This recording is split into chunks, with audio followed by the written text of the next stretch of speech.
of the enemy. Father, we thank you. Father, we worship you. And Father, we give you praise.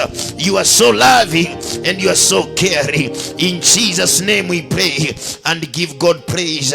Somebody shout amen. Mpe Yesu makofi mazuri.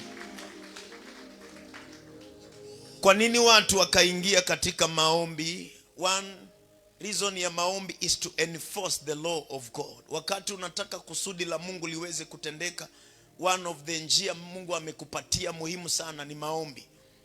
Wakati utanyimwa maombi, utakosa nguvu ya kusukuma agenda ya Mungu. Mungu amekuruhusu ili utumie agenda yake ya maombi kusukuma kile unataka. Wakati unaomba, huwa unaleta mbingu kukusaidia. Ukitaka mbingu kuingilia kati mambo unayotaka ama unayopitia, mlango moja ambao Mungu amekufungulia ni mlango wa maombi. That is why Yesu akasema hivi, imempasa mwanadamu kuomba pasipo kukoma. Sasa ni mlango Mungu anataka uutumie.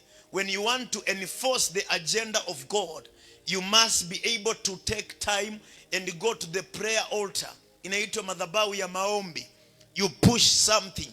Now madhabahu ya maombi iko na ingredients zake ambazo nitakufundisha siku nyingine. Number 2, prayers triggers transfiguration. Wakati unataka kubadilisha tabia za mtu ama anga fulani imekaa nzito kwenye anga yako na unataka kuibadilisha, unataka kuitoa, itabidi uingie katika maombi. Utajipata ni rahisi sana kubadilisha anga yako hiyo ambayo imekukalia. Utajipata ni rahisi sana kuibadilisha. Number 2, utajipata unafungua anga yako rahisi. Nitakuwa nafundisha kesho kuhusu open heaven, mbingu iliyo wazi, maana hapa juu kuna mbingu zako. Na kitu cha kwanza ambacho kitakusaidia kufungua mbingu zako ni maombi. It will trigger an open heaven over your life. Luke 3:21. Luka 3. Luka 3.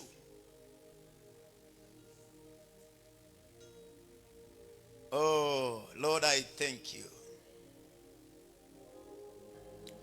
Ikawa watu wote walipokwisha kubatizwa na Yesu naye amebatizwa, naye anaomba, mbingu ilifunguka. Nisikilize, mahali ambapo aliingia, watu wote waliingia, lakini hawakubadilishiwa mbingu.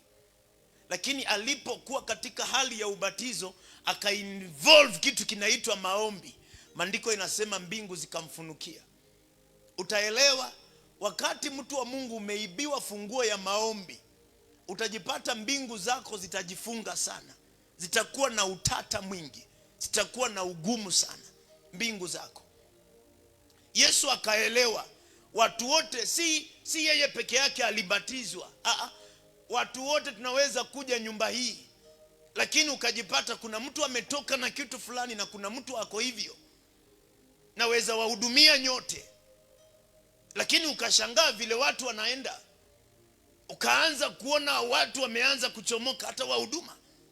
Unaangalia kabisa mtu akaja unasikia within no time ameinuka. Why? Kwa sababu vile ambavyo amejiposition kupokea ujumbe huu. Yesu akaja na akaona si kawaida. Ingawa watu wote wanabatizwa ni kawaida, wameona ni normal, lakini Yesu akaona this is not normal. This is an assignment that must change my life. Alipotoka kwa maji akiwa anaomba, mbingu zikafunguka. Zilipofunguka, hapo ndipo akasikia sauti ya mbingu. Angalia, Roho Mtakatifu akashuka juu yake kwa mfano wa kiwiliwili ama ua, kama ua. Sauti ikatoka mbinguni, wewe ndiwe mwanangu mpendwa wangu, nimependezwa nawe. Mpaka leo kila kitu kinamheshimu. Mpaka leo alipo provoke mbingu ikafunguka. Utaelewa wakati unataka kutrigger kitu kwenye anga yako, utahitaji prayer. Number 3, kwa nini tunaomba? Wakati unataka kubadilisha majira fulani ya maisha yako, majira fulani, unaweza badilisha majira ya kuwa ombaomba ukafanyika majira ya utele. Unaweza badilisha majira ya ukavu ukajipata una mavuno kwenye anga yako. Mtu wa Mungu, wakati unataka kubadilisha majira, you must be able to understand the power of prayer. Wakati unataka nisikilize, Kuna masaa ambapo usingizi ni dhambi. Mtu wa Mungu, kuna masaa ukisha tambua season, kuna masaa ambapo usingizi ni dhambi. Uwezi la. Mtu wa Mungu, kuna masaa ambapo wakati comfort inakuwa ni dhambi. Unatoka ina comfort zone, maana kuna kitu ambacho moyo wako unataka. Maandiko yanasema hivi, nisikilize mtu wa Mungu. Daniel chapter 9 verse 2. Daniel chapter 9 verse 2. Kuna masaa ambapo mtu wa Mungu unaweza pata ujumbe fulani na ukaelewa majira. Chakula ikawa ni dhambi. Ukiikula unasikia kama ni dhambi. Angalia, katika mwaka wa kwanza wa kumiliki kwake, mimi Danieli, some na wewe, kwa kusoma vitabu nalifahamu hesabu ya miaka ambayo, some na wewe kwa nguvu, neno la Bwana lilimjia Yeremia nabii na kutimiza nini? Ukiwa ni utumwa. Akaelewa, siwezi kaa kwa utumwa miaka 20. Mtu wa Mungu, siwezi kupitia kitu kimoja miaka 5 ninaimba the same song. Pana. Akaelewa my time to change imekuja. Akaelewa hapana. Alipokuwa anasoma books, nisikilize mtu wa Mungu, wakati unasoma Bible, uhitaji hata kwenda shule. Mtu ambaye hajui play group ni nini, akisikaa vizuri na Mungu, anasoma Bible fluently. Maana inahitaji tu kitu kinaitwa spirit, roho. Alipokuwa anasoma mtu wa Mungu, akaencounter mstari mmoja. That is Jeremiah 29 verse 10. Akakutana na hiyo, akaelewa Mungu alisema tukae 70 years na haipiti. Angalia verse 3, mtu wa Mungu anasema hivi, kutimiza ukiwa Yerusalemu, yani miaka 70. Alikutana na hiyo scripture. Anasema hivi, alipotambua, nikamuelekezea Bwana Mungu uso wangu ili kutaka kwa maombi na dua pamoja na kufunga na kuvaa nguo za magunia. Hapo ndipo Danieli alibadilisha utumwa kama kitu kingine. Alipopitia kitabu akaangalia, wazazi wangu wamekaa katika hali hii miaka mingi, na kumbe kusudi la Mungu si hilo.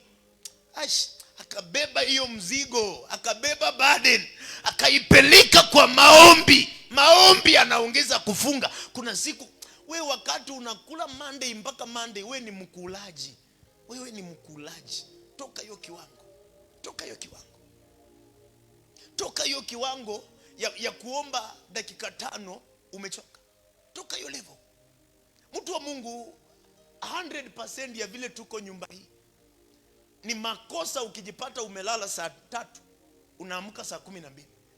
Ni makosa sana. Unaua hatima yako na mikono yako wewe mwenyewe. Maana wengi wetu vita mingi ziko pendi. Hata hujaanza kupigana vita zako, na uko 40 na uko 50 na hujaanza zako. Sasa unahitaji kuumba muda mwingine ili kupambana na hii. Alipotambua, chakula ikawa hainguliki, usingizi haupatikani, maombi. Why? Kwa sababu kuna mimba ameitunga ya kiroho. Kuna majira ambayo unaweza kutana mtu wa Mungu, umelala kwa kitanda, unasikia hapana, unatamani flow yako. Unauliza, mimi ni nini mbaya? Hakuna kitu mbaya, kuna kitu unataka kuzaa in the spirit. Akaanza kuengage maombi ya kufunga na kuomba. Lord, you must change this circumstance. Tumepita hii hali muda mrefu, lazima ibadilike. Tumepita anga hii muda mrefu, it must change. No, siwezi pitia hali hii tena, it must change. Within no time, roho hiyo ikakatika, akatoka. Nisikilize, 1 Chronicles 12:32. Hii ninakufundisha ni chakula. Sijaanza kukufundisha message ya leo. Hii tu niko ninapita through na kusalimia. I'm greeting you. Salamu. Ninakupa salamu mtu wa Mungu. Na wana wa Isakari, watu wenye akili za kujua nyakati. Weka mkono kwa kichwa chako, mtu wa Mungu. Sema, Bwana Yesu, katika jina la Yesu, nyakati zangu sitapitiliwa. Nyakati za kubarikiwa kwangu sitapitiliwa. Nyakati za milango zangu kufunguka sitapitiliwa. Nyakati za kuinuliwa kwangu sitapitiliwa. Nyakati za promotion yangu sitapitiliwa. Bwana, nipe akili ya kutambua nyakati ya mlango uliofunguka kiroho, ili niweze kuinuka kiwango kingine. Mpe Yesu makofi mazuri. Hapo ndipo Bwana anamwambia Elijah, ondoka. Masaa ya kisima hiyo unaweza gwama na kazi, natafuta kazi, naajiriwa kazi, kampuni kazi. Mzee Jarod aliniambia, pasa, nimefanya kazi kwa kampuni miaka na miaka, lakini yale mambo nimekutana nayo. Alikuja, vita ilikuwa kazini, imeinuka. Akabeba dhabihu, maana tunaelewa ukitaka kunyamazisha vita enda kwa madhabahu. Akaniletea dhabihu, nikachukua dhabihu na nikamwambia, mimi natamani hizo vita zichache kabisa, utoke hiyo kazi. Akakiuka, karibu achukue sadaka yake aende nayo. I have no problem. Mimi kifuraha yangu ni nikwambie kile unataka. Kile si kile wewe unataka, kile Yesu anataka. Believe me. Hapo ndipo Mungu akafungua mlango. Akaanza kazi yake. Saizi ameajiri watu kadhaa. Aliniambia, pasa, nimefanya kazi miaka, sijaweza kuchukua jamii yangu yote nikaleta nikakaa na wao hivi. Lakini baada ya kazi alimaliza miezi 4, mtu wa Mungu akabeba jamii yote mzima. Maana ile pesa alikuwa anapata kwa kampuni, anapata kama mara 4-5 ya hiyo. Kuna masaa wewe unaweza taka kile wewe unataka, na kuna masaa Mungu anaweza taka kile anataka. Sasa jifundishe kukubaliana na system ya Mungu. Bwana Yesu asifiwe. System ya nani? Ya Mungu. Ananiambianga, pasa, anakaanga sometimes anabeba shopping imejaa hivi vitu analetea. Mimi sikumbuki lini nimeenda super kununua shopping. I don't remember. Lakini na mimi nilikuwa naenda kwa imani, mtu wa Mungu. Si mara 1, si mara 5, si 10, si mara 20. Naenda nachukua trolley ile kubwa, na natembea supermarket mzima, najaza vitu vingine. Napanga laini. Najijaza kabisa, napanga laini. Wakati amebakia mtu wa kwanza, wa pili, mimi ni watatu. Na iwacha kwanza hapo, nasema nimesahau kitu, narudi. Mtu wa Mungu, nikitoka ndatokea hii kaunda ingine. Na natoka naenda. Namwambia Bwana, hivyo nimejaza hiyo trolley, nitaibeba siku moja. Si mara 1, si mara 10. Mtu wa Mungu, nimehubiria miti. Mimi nimevunja nyumba yangu, mke wangu ndiye amenunua glasses juzi. Nilikuwa nazo zote ninaanza deliverance kwa nyumba zote zinavunjika. Sijaanza leo. Nowadays sijui supermarket nilienda lini. I don't remember. Sikumbuki. Na kufundisha tu, maana kuna vitu that you must build. Bwana Yesu asifiwe. Anasema hivi, wana wa Isakari, watu wenye akili za kujua nyakati, kuyajua ya wapasayo Israeli wayatende. Angalia, vichwa vyao walikuwa watu 200, na ndugu zao wote walikuwa chini ya nini? Amri yao. Wakati unataka kuwa dominant, ukitaka kuwa leader, na ukitaka kuwa a very good person, tambua kitu kinaitwa season. Ukitambua season, utakuwa na wepesi wa kupigana na anga yeyote. Mtu wa Mungu, hautavamiwa ghafla. Hautavamiwa ghafla. Osha mikono miwili, sema, Bwana Yesu, ninakataa kupatwa kwa ghafla. Nakataa kufinyiliwa kwa ghafla. Nakataa kuvamiwa na mambo kwa ghafla. Spiriti yangu, elewa nyakati na majira yanapotukia. May you never be found in a tragic manner. May you never be found in a circumstance that is wrong for you. Usikutane kwa hali ya kutatanisha kwa maisha yako. Spiriti yangu, kutana na nyakati za Bwana. Kutana na wakati wa Bwana, kutana na kile Mungu anataka kwako wakati unaofaa. Mimi nimekataa kuchelewa, nimekataa kuchelewa katika hatima, nimekataa kuchelewa kwenye maisha, nimekataa kuchelewa katika hali ya kikazi, nimekataa kuchelewa. Hatima za watoto wangu katika ndoa hazitachelewa, kwenye masomo hazitachelewa, kwenye maisha yao haitachelewa, kwenye karia zao hazitachelewa. Mwambie Bwana, nimekataa kuchelewa. No lateness in my life, no lateness in my spirit, no lateness in me, in my destiny. Oh God, ninatambua nyakati na majira ya kutembelewa na Bwana. No lateness in my life. Mwambie Bwana, nimekataa kuchelewa. Mwambie Bwana, nimekataa kuchelewa. Fungua kinywa chako, somebody talk to the Lord. No lateness in my spirit. Hakuna kuchelewa kwa maisha yangu, hakuna kuchelewa kwa huduma ambayo Mungu ametupatia, hakuna kuchelewa kwenye maisha yetu. We have no delay, no lateness, no lateness, no delay in my life. Kuna mtu anamwambia Bwana, hapana, maisha yangu haitachelewa. Kuna kipindi Mungu anataka ununue gari lako, wakati huo usikupite. Kuna kipindi Mungu anataka uendeshe gari lako, wakati huo Mungu afungue akili zako, usipitiliwe. Kuna wakati Mungu anataka, my brother, ujenge nyumba yako, usichelewe. Na ndio sababu unakutana na watu walipitiliwa na wakati wao. Somebody pray, somebody pray. You are talking to the Lord. No lateness in my life. Nimekataa kuchelewa, nimekataa kuchelewa, nimekataa kuchelewa na sitachelewa tena. Iwapo nimechelewa, Bwana niharakishie katika maisha yangu, niunganishe na watu wanaofaa ili kunibeba. Kuna roho zinakulanga miaka tu, na hizo roho anasema kunao miaka nitakurejeshea, iliyoliwa na parare, iliyoliwa na nzige, iliyoliwa na kankawamas. Kuna miaka uliwa. Ni nini hiyo imekula miaka yako? Ni nini imekula miaka? Nini imekula miaka? Ni nini hiyo imekulanga miaka? Mwambie Bwana mchana, mwambie Bwana usiku, jioni. My ears that were wasted, I command them back. I command my ears back. Simama kwa miguu yako kwa jina la Yesu. Miaka iliyoharibiwa, miaka iliyoharibiwa, miaka iliyoharibiwa. Kuna mtu anakataa kuchelewa kwa maisha. Kuna mtu anakataa kuchelewa kwa maisha. Kuna mtu anakataa kuchelewa kwa maisha. Kuna mtu anakataa kuchelewa kwa maisha. Kuna mtu anakataa kuchelewa kwa maisha. Kuna mtu anakataa kuchelewa kwenye hatima yake. Mtu anakataa, no, I will not be late, I will not be late. Si wakati ambapo nimefika miaka 60 ndio ninaanza kung'ang'ana na watoto ya kwamba wanaenda shule. Miaka 60 wanatakana kuwa wanafanya kazi zao. Miaka 60, miaka 50. Hey my God, whatever Mungu anataka tufanye kwenye huduma, we will not be late, we will not delay, we will not delay. Nakataa roho ya delay. Mimi nimekataa, nimekataa kuchelewa, nimekataa kuchelewa. Kuchelewa hapana, kuchelewa hapana, kuchelewa hapana.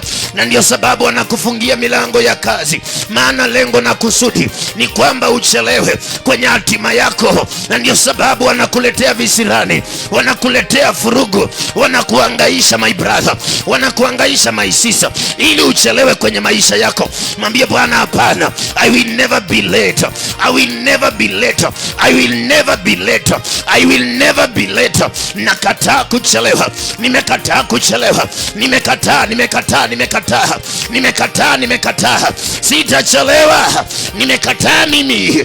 Bwana nimekataa, Bwana nimekataa, Bwana nimekataa, Bwana nimekataa. Yesu, sitachelewa kwenye maisha yangu, sitachelewa kulea watoto, sitachelewa kuanza miradi yangu, miradi iliyokawia. Oh my God, tonight tunagomoa miradi iliyogwama, tunagomoa miradi iliyogwama, tunagomoa miradi iliyogwama, miradi iliyogwama. Ndio miradi tunaigomoa usiku wa leo, miradi iliyogwama, iliyogwama, hatima iliyogwama, tunaigomoa usiku wa leo. Chochote ambacho kimegwama, by the power of the Holy Ghost, tunaigomoa kwa nguvu za Mungu, tunaigomoa kwa damu ya Yesu, tunaigomoa kwa jina la Yesu. Tumepewa mamlaka mamlaka, nyakati. Mwambie Bwana, nirudishie miaka iliyoliwa. Kuna watu ambao mmepata watoto kwa kuchelewa. Kuna watu wamefungiwa milango kwa kuchelewa. Mtu akamwambia Bwana, I will not be late in my destiny. I will not be late in my destiny. I will not be late in my destiny. Sitachelewa kwenye hatima yangu. Sitachelewa kwenye hatima yangu. Sitachelewa kwa maisha. Sitachelewa. Nimekataa. I reject that. I refuse. I will not be late in this ministry. Kipindi Mungu anataka nimjengee madhabahu, hicho ndicho kipindi ambacho ninakubaliana nayo. Shetani hauna mamlaka. Devil, with your power, you are under the subjection of my authority in the mighty name of Jesus. Ninapiga utawala wako, ninapiga anga yako, ninapiga nguvu zako, ninapiga mamlaka yako, ninapiga utawala wako. Milango iliyojifunga napiga ifunguke. Anga iliyokuwa nzito, mbingu ikamfungukia Yesu. Hata na mimi Bwana, mbingu ikanifungukie. Bwana, hata na mimi njia zinifungukie. Hata na mimi milango inifungukie. Huyo Mungu aliyewabariki watu ndiye Mungu anaishi hata leo. Ana uwezo, ni Mungu wa wote wenye mwili. Ni Mungu wangu, ni Mungu wako pia brother. Ni Mungu wako maisisa. Huyu Mungu anayebariki watu. May he bless you. May he favor you. May he lift you. May he give you what you need. Somebody pray. Let gates open for me. Let door open for me. No lateness in my life. Hakuna kuchelewa. Hakuna kuchelewa. Hakuna kuchelewa. Hakuna kuchelewa. Kwa jina la Yesu mwana Mungu aliye hai. Hakuna kuchelewa. Kwa jina la Yesu mwana Mungu aliye hai. Hakuna kufinyiliwa. Kwa jina la Yesu mwana wa Mungu aliye hai. Oh, usiku wa leo I connect to the authority of God. I connect to the power of God. I connect to the anointing of God. I connect to the favor of God. I connect to the spirit of God. I connect to the joy of the Lord. In the name of the Lord Jesus. Milango yangu haitajifunga tena katika jina la Yesu. Ninatambua nyakati, ninatambua majira, ninatambua kile Bwana anachotaka kwenye maisha yangu. Baba asante, Baba asante, Baba asante, Baba asante, Baba asante, Yesu asante, Jehova asante, Adonai asante. Tunakupenda Bwana, tunakupenda Bwana, tunakuabudu na tunakushukuru. Asante kwa ajili ya wema na fadhili zako. Moyo wangu Bwana unakushukuru, moyo wangu unakuhimidi.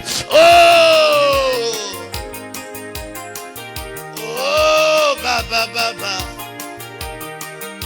Oh, thank you Jesus. Thank you Holy Spirit. Thank you my Father. Tunakupenda, tunakushukuru Bwana, katika jina la Yesu, katika jina la Yesu mwana wa Mungu aliye hai. Mpe Yesu makofi mengi mazuri. Makofi hayo yatoshi kwa Bwana. Kisha uketi. Sasa tunasonga kule Yesu anataka. Karibu sasa kwenye mkesha. Maisha yako inaweza ikachelewa,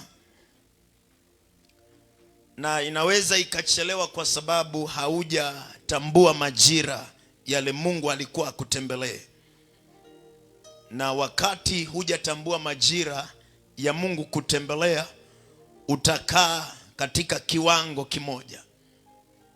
Naomba sasa unisikilize, nikupe message ya Mungu.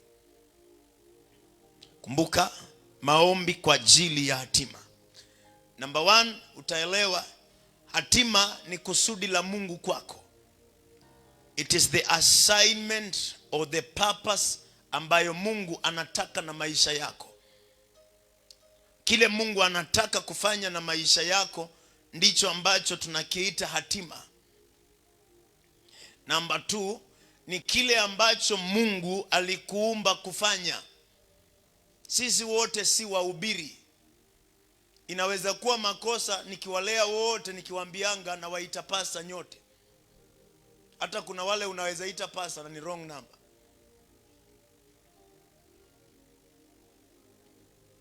Kwa sababu hiyo hata kuna mtu anaendanga theology school na ni wrong number. That is why anakaa kwa huduma mpaka anasikia anaachana nayo.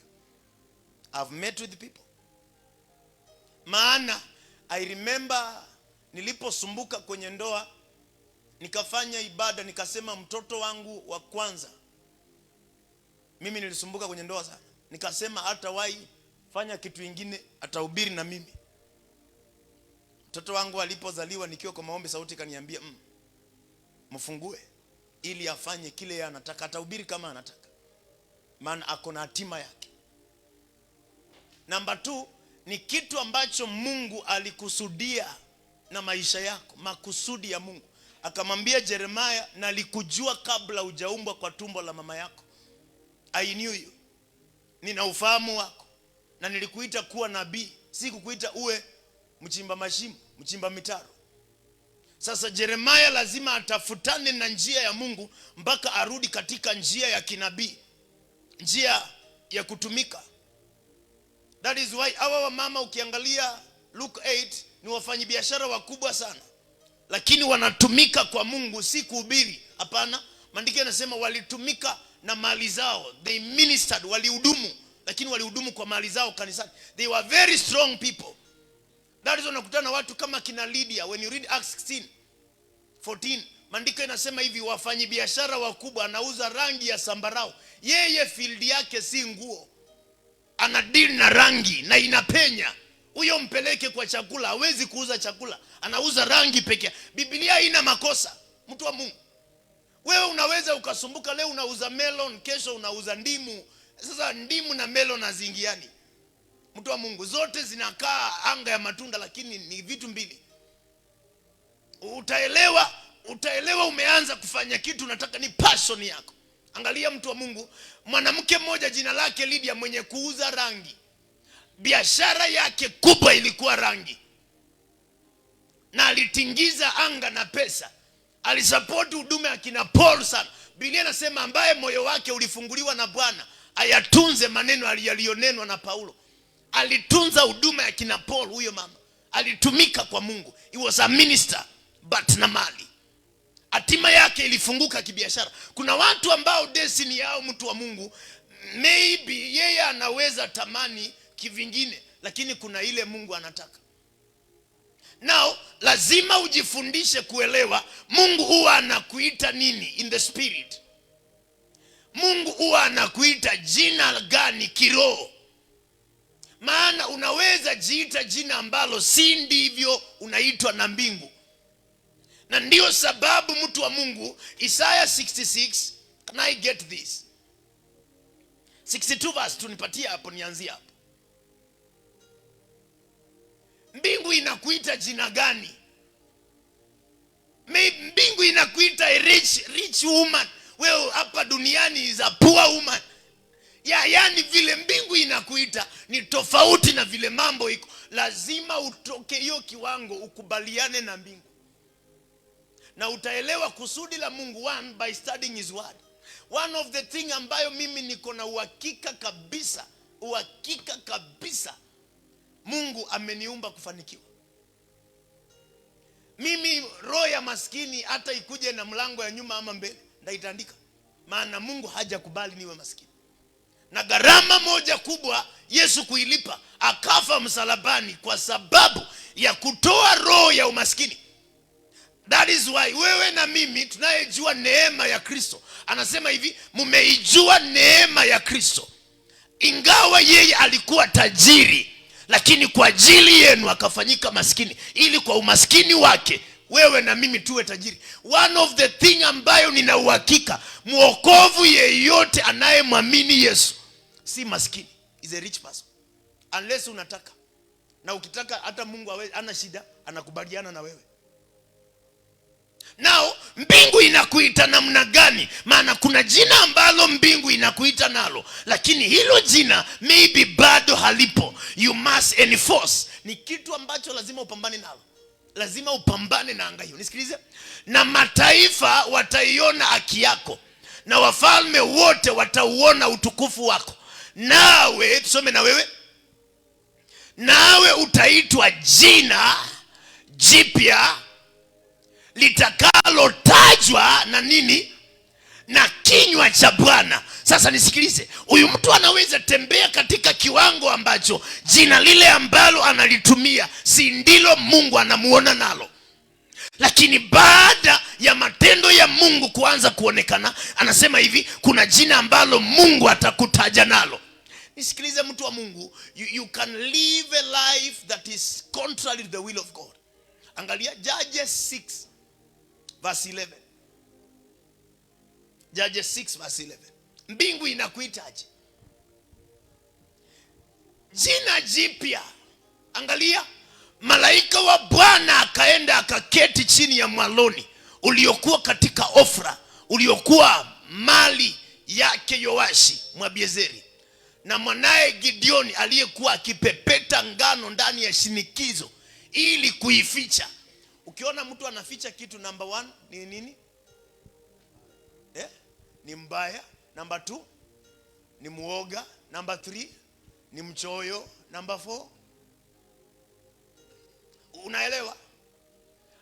Yani a man ambaye anatengeneza ngano kwenye shinikizo ili aifiche. 1 anaweza kuwa si mbaya, lakini ni muoga. Nisikilize. Sasa ile kiwango ambacho Mungu anamuona ni tofauti na vile mwangalia mtu wa Mungu kuificha machoni pa Wamidia. Next verse. Tusome na wewe. Malaika wa Bwana akamtokea akamwambia, Bwana yu pamoja nawe. Nani? Sasa mpaka akashtuka, ati mbingu inaniita shujaa ili hali mimi mwenyewe ni muoga. How? Yani mbingu inakuona landlord na we ni tenant. Mbingu inakuona mtu ambaye ni wa kupeana vitu, ili hali mtu wa Mungu umekatwa mikono ya kupeana. Sasa unangojea nani atakuja kunisaidia? Mbingu inakuona mtu mwenye mamlaka, ili hali umepokonywa mamlaka na shetani. Mtu wa Mungu, jina jipya linamaanisha nini? Vitu vitatu. Jina jipya linamaanisha ni, number 1 is change of status. Change of status. Status. Unaangalia status ya maisha yako. That is why katika nini yenu kuna change your status. Married, single, blessed, poor. Yani majina ingine fagi tu hivyo, fani tu. Change. Sasa wakati jina linabadilika, status yako inabadilika ya kiroho. Emana ambaye alikuwa anafungiwa nyumba, unajipata yeye ndiye, yani nowadays ndiye anaambia watu, I'm sorry, hivyo wamekutupia vitu nje, imeniumiza. Landlord please, ni how much? Nakwambia hajalipa miezi 2. Ngapi? 6,000. Mwambia usitupe tena ingine. Brother, chukua hizo vitu, rudisha, kuja nikulipe. Yani wewe ulikuwa umegeuziwa life, but you are able now to stand with somebody. Kwa nini? Maana ulimwengu wa kiroho, status zako zimechange. Naombea mtu wa Mungu ibada hii, status ya maisha yako ibadilike. Number 3, mtu wa Mungu, utaelewa Mungu anataka kubadilisha kitu kinaitwa address yako, anwani yako. Anwani yako ni vile watu wanakuaddress. Vile watu wanakuaddress. Nisikilize. Miaka mingi huyu kijana aliishi maisha ambayo ana nguo ina makala mingi sana. Maandiko yanasema akatoka akapewa nguo ya kifungo, prison. Ukimuona Joseph akiwa prison, is a prison person. Lakini within no time, maandiko yanasema hivi, anwani yake ikabadilika. Aliyekuwa anaitwa prisoner, within no time akaanza kuitwa prime minister. Yani address imebadilika. Anwani, vile watu, mtu wa Mungu alikuwa anaambiwa kijana kimbia hapa, anakimbia. Sasa mtu wa Mungu anaonekana pale, anaambia watu come here, anapiga saluti, wanampigia saluti. Maana kuna kitu kimebadilika ulimwengu wa kiroho.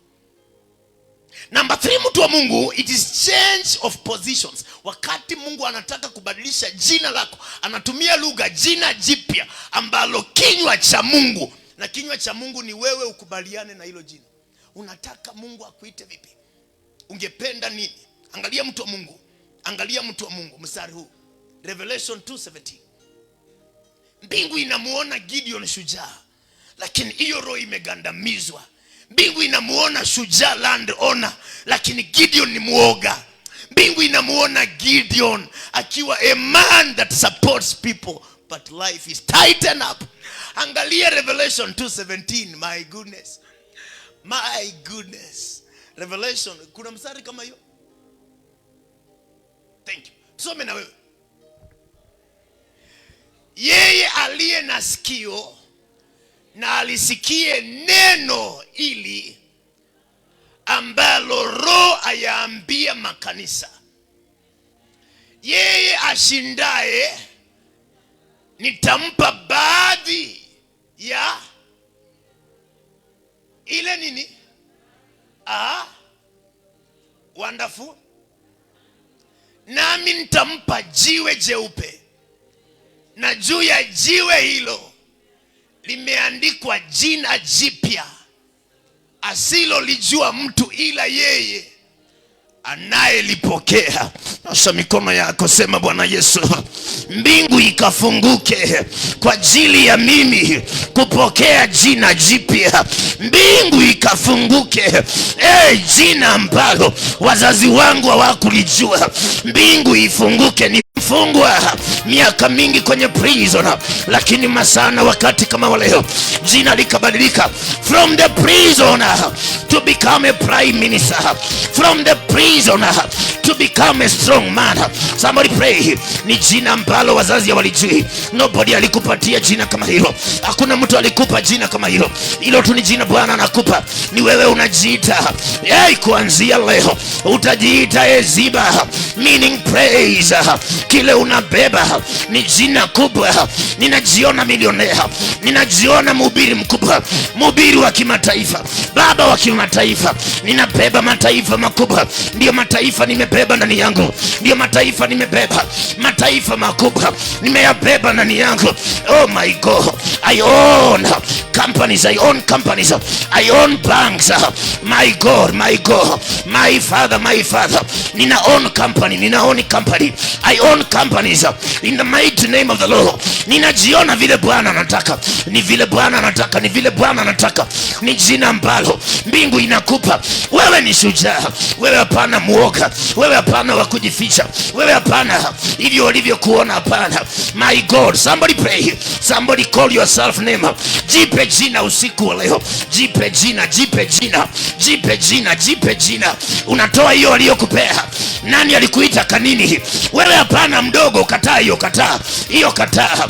Nani alikuambia lazima ukaitwe jina ya mababu ambao they died long time ago, na nobody knew that name? But tonight by the power of the Holy Ghost ninapokea jina jipya. A new name, a new name, a new name, a new name, a new name. Jina jipya kwenye maisha yangu, jina jipya kwenye huduma, jina jipya kwenye maisha. Huduma hii ninatoa lebo ya kwanza, ninaweka lebo ya Mungu. Yeyote alikuwa naona jina hilo analitumia vile anataka. Ninaweka roho wa Mungu, ninaweka roho wa Mungu, roho wa Mungu katika jina la Yesu. Ninaweka roho wa Mungu katika jina la Yesu. Ninaachilia nguvu za Mungu over my name, over my name, over my name. Oh, promotion ya kiroho, promotion ya kiroho, promotion ya kiroho, promotion ya kiroho, promotion ya kiroho, promotion ya kiroho. Anwani inabadilika. Hata nguo za kiroho zibadilike. Nguo zako za kiroho zibadilike kwa jina la Yesu. Zibadilike my mami, zibadilike my brother, zibadilike my sister, zibadilike brother. Badilisha anga hiyo, anga ya utasa, anga ya ukiwa, anga ya utupu, anga ya jangwa. Toka kwenye jangwa. Wewe hapana wa kukaa jangwani. Wewe umeumbwa na Bwana ili ubebe mataifa makubwa katika jina la Yesu. My God, my God, my God.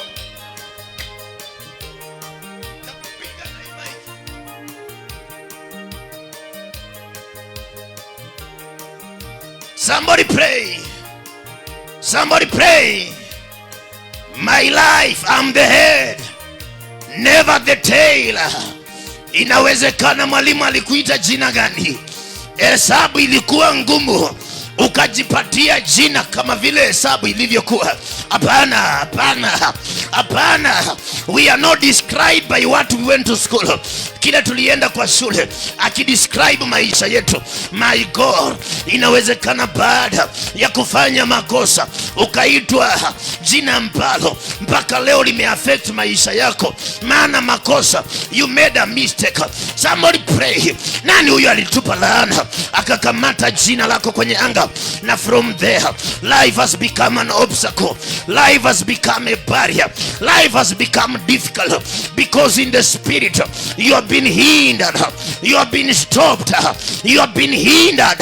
You don't move where God wants. In the mighty name of the Lord, usiku wa leo ninaachilia jina jipya lenye heshima, lenye heshima, lenye heshima, lenye heshima, lenye uwezo, lenye nguvu, lenye mamlaka, lenye upako, lenye kibali. Jina langu ulimwengu wa kiroho libebe mamlaka. Ninaitwa Eliud.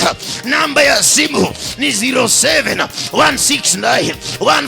0716915217. Libebe mamlaka ulimwengu wa kiroho. Maneno ya kinywa changu yabebe mamlaka ulimwengu wa kiroho kwa ajili ya kubadilisha maisha ya watu. Oh my God, hakuna ofisi ukuja bila baraka yake. Ofisi ya jina jipya. I receive it. I receive it.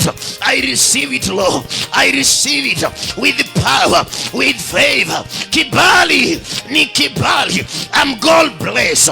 I'm God favored. I'm God anointed. Hey, masi wangu Koreshi, nitaenda mbele yake, na hivyo ndivyo ilivyo. Bwana, asante Bwana, asante Bwana, asante Bwana, asante Baba, asante Yesu. Oh, ninakushukuru, ninakupenda, maana neno lako ni kweli, neno lako ni faino. Jina ambalo wewe unanipa, hivyo ndivyo ilivyo katika maisha, hivyo ndivyo ilivyo kwenye huduma. Huduma hii ina 7,000 people, men and women, sitting one Sunday, one service, in the name of Jesus. Mikesha mikubwa kwenye mji huu, mji huu. We are the head, never the tail. Kanisa ambalo Bwana amelijenga kwenye mwamba, nayo malango ya kuzimu hailiwezi, hailishindi. We are victor. Mimi ni shujaa wakati wote kwa utukufu wa jina la Yesu, mwana wa Mungu aliye hai. Baba, ninakushukuru. Baba, ninakuinua. Baba, ninakutukuza. Baba, ninakuabudu. Baba, ninakuhimidi. Mwinulie Bwana mikono yako, mshukuru. Mwambie Baba asante. Mwambie Bwana asante. Mwambie Baba asante. Mwambie Yesu asante kwa ajili ya uaminifu na fadhili zake. Mwambie Baba asante. Wewe unapendeza. Wewe ni mzuri. Wewe unipe jina jipya ambalo hakuna mtu anaweza lifuta, hakuna mtu anaweza liziba, hakuna mtu anaweza likaushia anga. Jina lenye uwezo na nguvu na mamlaka. Baba, ninakushukuru. Oh Jesus, unaweza Bwana. Mapenzi yako na yatimizwe. Mimi ni udongo, wewe ni mfinyanzi. Baba, mapenzi yako Baba na yatimizwe. Mimi ni udongo, wewe Baba, naomba mapenzi yako kwako Baba na yatimizwe. Maana mimi ni udongo, kama vile mimi nataka si wewe, nawe mfinyanzi. Mapenzi yako na yatimizwe. Mimi ni udongo, wewe ni mfinyanzi. Baba, mapenzi yako na yatimizwe. Mimi ni udongo, wewe mfinyanzi. Ombi la moyo wangu, mapenzi yako haya Baba na yatimizwe. Mimi udongo na wewe hatima ya maisha. Mapenzi yako Jehova naomba na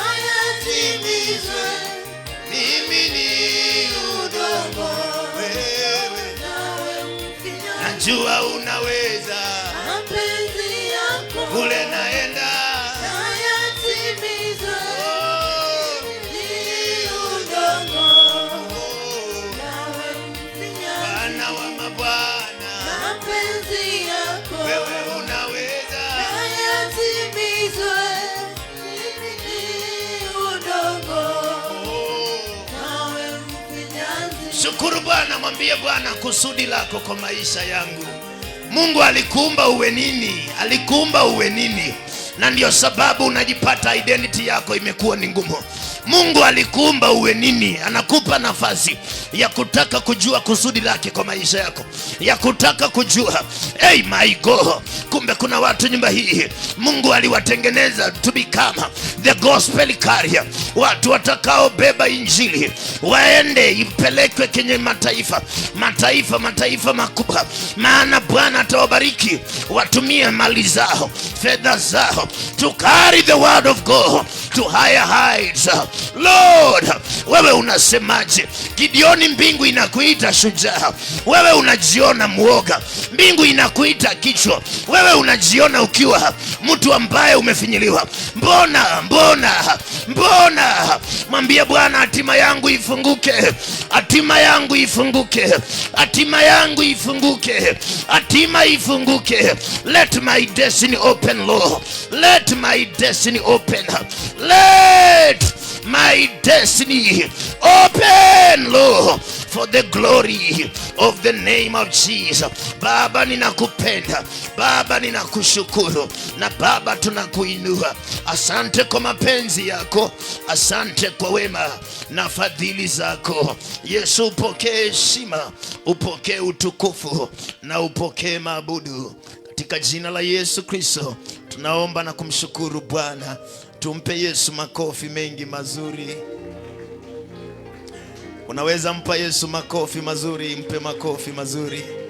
You may be seated in Jesus' name.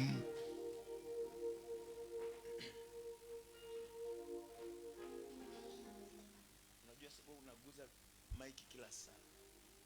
Huwezi kushinda tu mkono yako, watu wanaomba wewe unaguza hivi tu. Huwezi kushinda hivyo. Si hata uende ukaombe. Rudisha mic mahali imekuwa.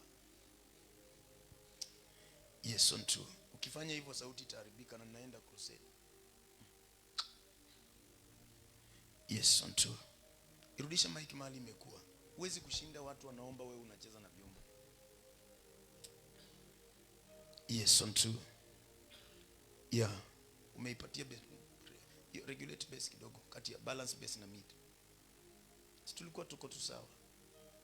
Ukiinua unainua tu main chini, usiguze setting tena. Yes, on two. Yeah, umetoa base sana. Yes, on two. Hallelujah. Yeah, yes. Yes, on two. Yes. Haitakani kulia. Twende sisi pia tukaombe. Punguza hai kidogo, alafu twende tukaombe. Jifundisheni hiyo, itawasaidia sana. Pole. Kiukia mtu mwambie pole. Simwambie pole. Wewe na wewe unakaanga mgumu waki. Hata kuongea uongei, mwambie pole. Sasa unamwambia pole ya nini basi?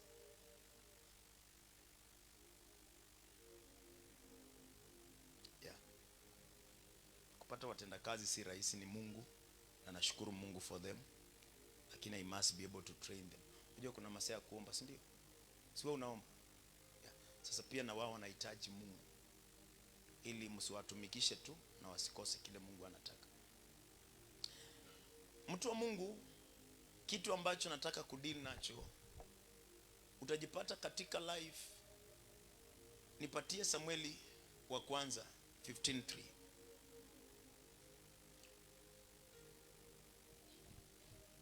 Hatima za watu wengi huwa zinakutana na changamoto nyingi, because people have vowed you don't fulfill what God called you to do. Kando na wewe kujipa jina, kando na kujipa nini, you must understand how to capture that authority in the spirit. Na ndio sababu hatima za watu wengi zimeziba. ndani yake anajiona mtu mkubwa, lakini milango hiyo haifunguki.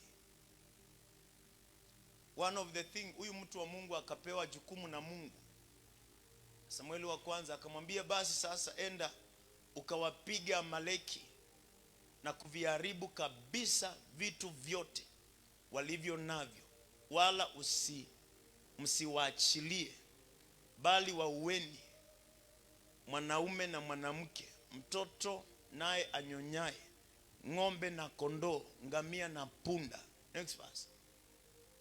Ndipo Sauli akawaita watu, akawahesabu kutoka Telemu askari waliopanda farasi 200,000 na watu wa Yuda 10,000.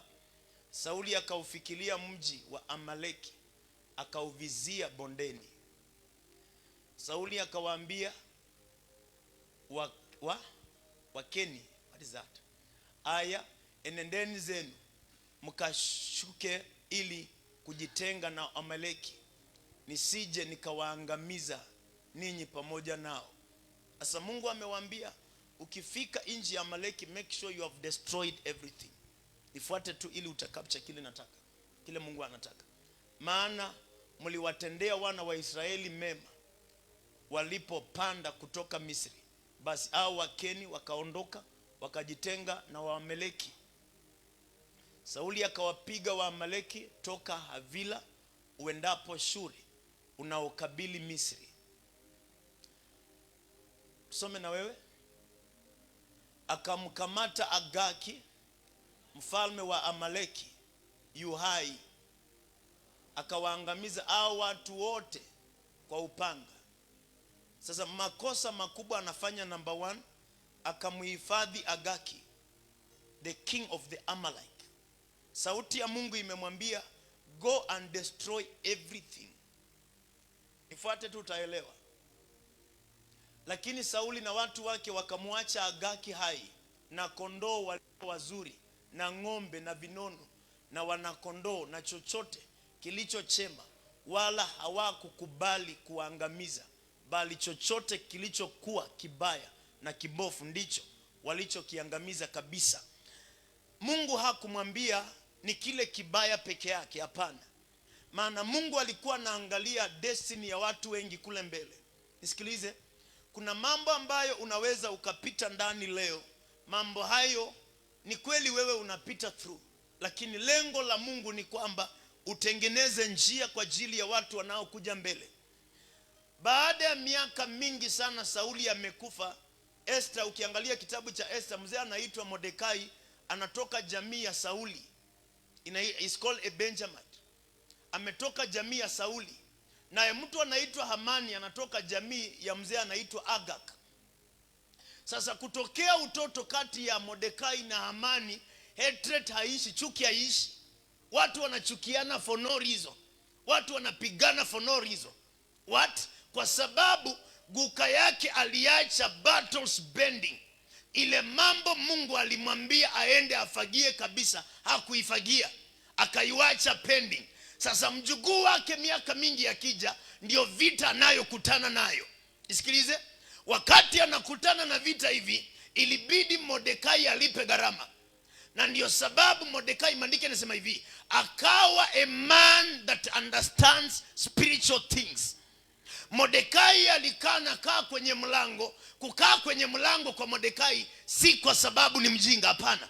Alielewa jinsi ya kukamata anga, maana anajua destiny ya kule mbele. Fuata vizuri. Maandiko inasema hivi, kukatokea vita ambavyo katikati ya Wayahudi na mzee anaitwa Hamani. Sasa Hamani anatumia mamlaka ya kifalme, Mordekai anatumia mamlaka ya kiroho. Kumbuka Mungu alimwambia utaangamiza everything. Maandiko inasema wakati kulikuwa kumechacha, kukawekwa miti kama hii. Lengo ni gani? Ya kwamba I will kill Mordekai. Lakini walipoingia kwenye maombi, Mungu akaibadilisha. Unajua Haman died with any lineage concerning Haman. Isikilize Acts 23. A man called Paul anatoka the same tribe.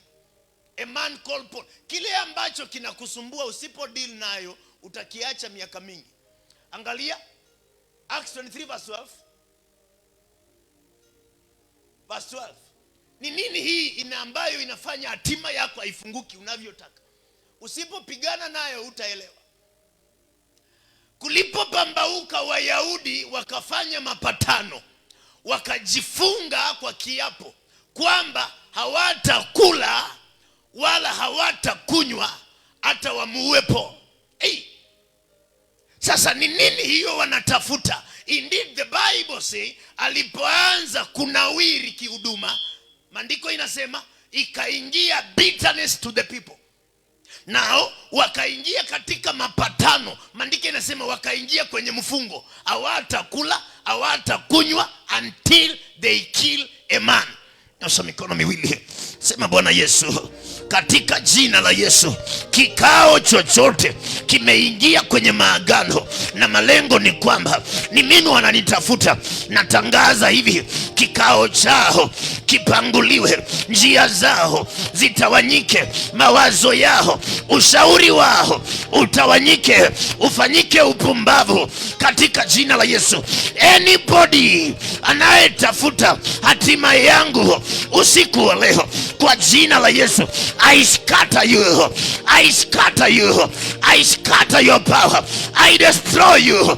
Fire, fire.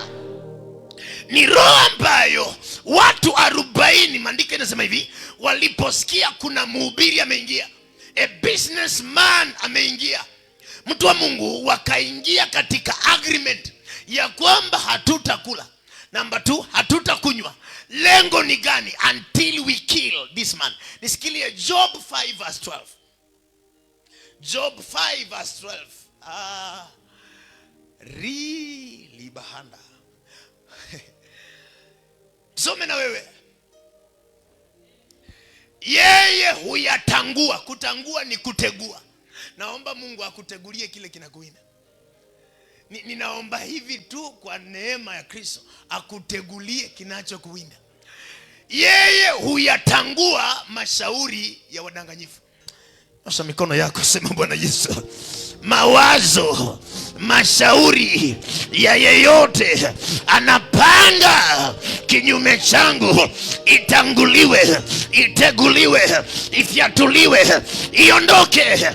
Iyo wameweka inaingoa kwa jina la Yesu, haitanikamata mimi na uzao wangu na taifa langu kwa jina la Yesu. Mpe Yesu makofi.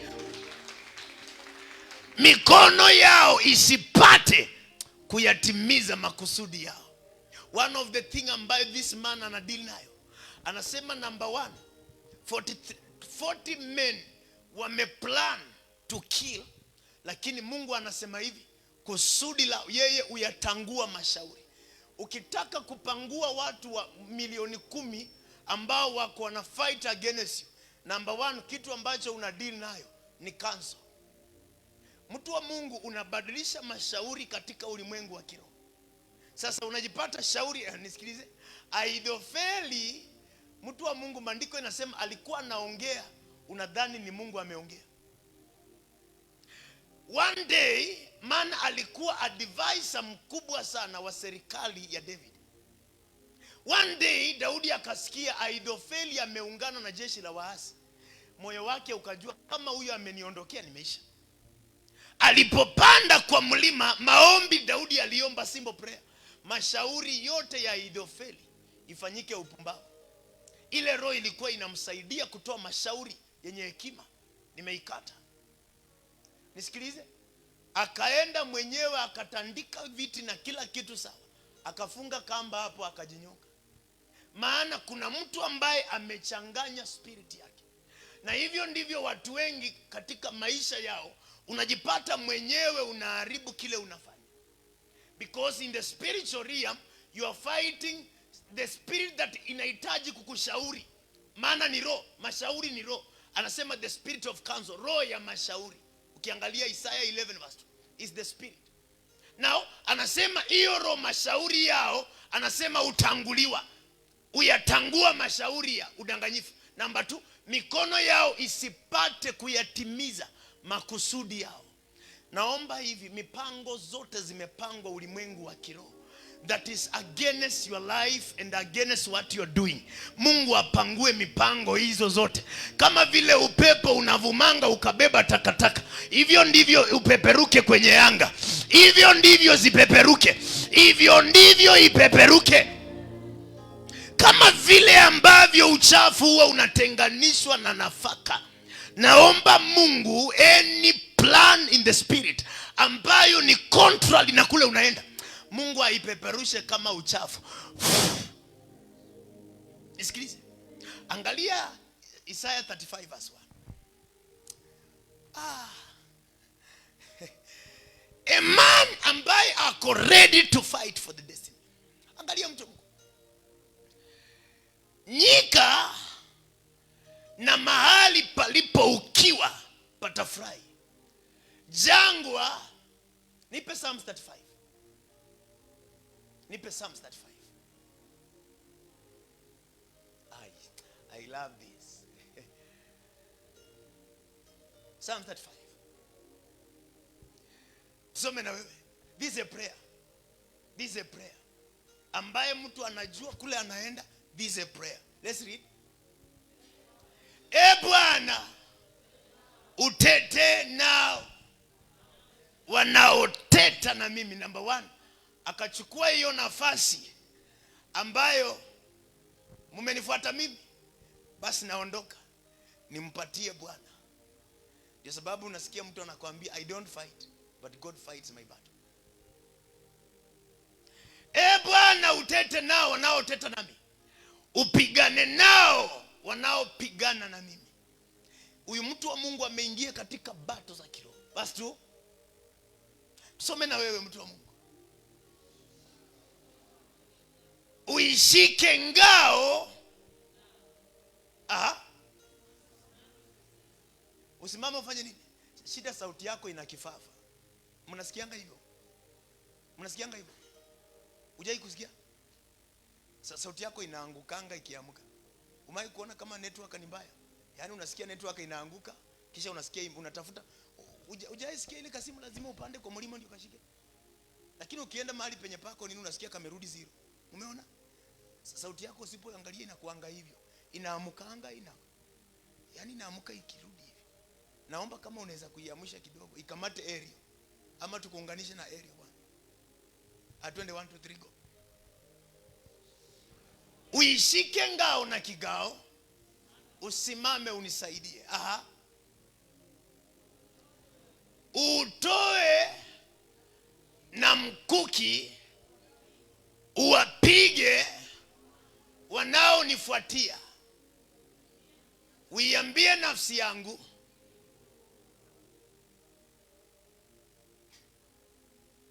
nasikia kama nikuambie uende home. Mimi nachukia kufundisha mwanafunzi mgumu sana. Mimi siwezi fundisha Sunday school na wachianga walimu. Nachukia hiyo. Sunday school mimi siwezi. Nachukia kufundisha mwanafunzi mgumu. Na msinitangulie kwa ibada kwanza wewe. Nini? Maana hiyo ni something is wrong somewhere.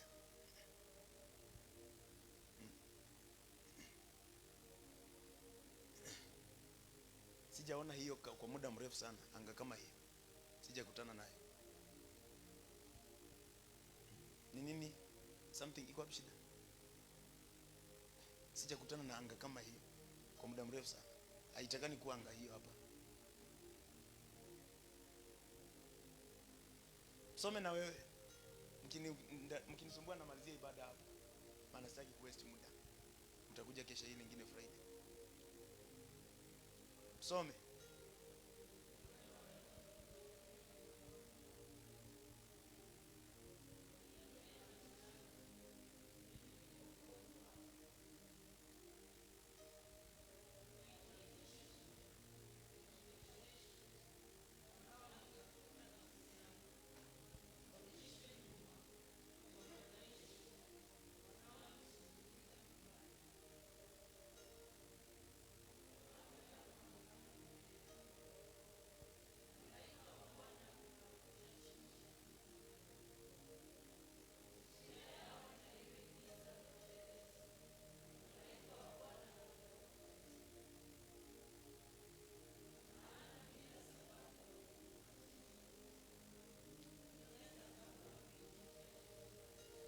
Turudie verse 7.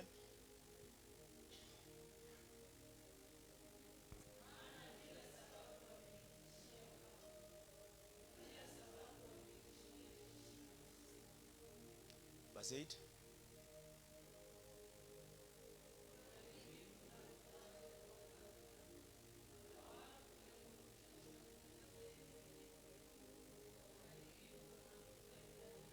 Thank you. Kumbuka, unajua kama ningekuwa ninafundisha kuhusu madhabahu ungekuwa unanielewa haraka. Lakini hapa tuko tunaongea kuhusu kule mbele. Verse 7 anasema, verse 7, mtu wa Mungu, rudi verse 7, that's the key scripture. Anasema maana bila sababu wamenifichia wavu. Wavu ni net, ni mtego. Wale watu wamewahi enda kuwinda wanaelewa. Hakuna mtu weka mtego akiwa uko very open. Shimo linaweza likachimbwa lakini likawekwa vizuri. Lengo ni kwa sababu ya kutega nafsi. Anasema bila sababu wameichimbia shimo nafsi yako. Na hapo ndipo utajikuta hatima ya watu wengi haifunguki. Na ndio sababu ukiongea habari za destiny watu wengi wanakuanga wagumu. Lengo ni gani? Kwa sababu ni vita ambavyo 1 unapigana vita vyako, number 2 unapigana vita vya family, number 3 unapigana vita vya kina baba. Maana ni vita ambavyo from the ground your destiny will not be born. It is a serious battle in the spiritual realm. Na ndio sababu wakati mtu anaanza kutafuta hatima yake inakuwa ngumu kufunguka. Nisikilize, mtu yeyote ako na destiny 4, na hizi 4 zikikosa kufunguka, mtu wa Mungu utasumbuka sana kwenye ulimwengu. Hatima ya kwanza inaitwa spiritual destiny, ambayo utajipata katika maisha yako ya utoto ama maisha yako ya ujana umepatana na Mungu na umemwelewa Mungu rahisi, umemfahamu Mungu rahisi, utajipata destiny yako imefunguka haraka. Number 2 inaitwa academic destiny, hatima yako ya masomo. Sasa wengi wetu unajipata hatima hiyo hatukuifulfill, ilikatika. Kwa sababu makosa si wewe, hapana, makosa ni ground ile umetoka kwayo. Number 2, from the early childhood hakuna mtu ambaye alikuwa ready to fight until destiny yako ya masomo ifunguke. Ni mtu wa Mungu, ukianza kuongea kuhusu destiny unaongea vita ambavyo ni kiwango kikubwa sana. Number 1, even you are talking with friends. Sasa anasema bila sababu nimefichiwa wavu. Ye haelewi ni nini watu wananipiga, what are they fighting? Hawana shida na wewe. Dazo utaangalia mtu wa Mungu ni mwerevu sana, lakini naye pesa ya kwenda shule inakataa na milango inajifunga, inabidi awache shule. Number 3 inaitwa career destiny. Na ndio sababu kuna watu hapa, we are 30 years, we are 40, we are 50, we are 25, na bado hujawahi kuelewa career yako kwa maisha haswa ni gani. Hujui kama ni mfanyabiashara, hujui kama ni wa kuajiriwa, hujui kama ni accountant, hujui kama unahitaji urudi kwanza kwa shule ndio utafute career yako. Yani imagine you are 30 na bado uelewi career yako ni gani, hujui. Maana hatima yako ya career bado haijafunguka. Ni battles, ni vita. Ni vita ambavyo hata ukose kupata kuhani ambaye atakufundisha ili uweze kukutana na hii, utajipata you are 50 na bado hatima yako haijafunguka. Na bado unafunga, huwa unaomba na hatima ya. Maana anytime una concentrate na hatima yako, unajipata concentration inabeba. Wanaweza wakakubebesha mambo mingi sana. Unaangalia mambo unapitia, baba asante, maana unaangalia vile boss anakusumbua, we unadina hiyo kazi, unasahau hatima ile Mungu anataka. Ni mtego shetani anautumianga ili hatima career ya mtu. Dazo utakutana na mtu ako 60 years.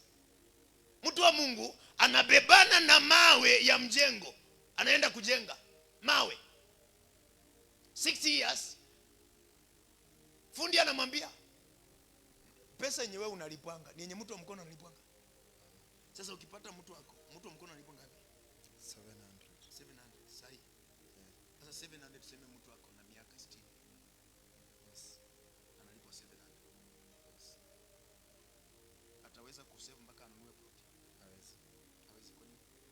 Kulingana na uchumi wa saa hizi. Ngani uchumi zaidi. Hawezi. 700 anahitaji kwanza asubuhi lazima apande fare. Lazima apande fare, kukula lunch na chai. Yes. Yes. Mtu akipata 700 kwa mkono anahitaji kurudi home kama na Roughly 400, 450. 440. Sasa 450 budget ya home.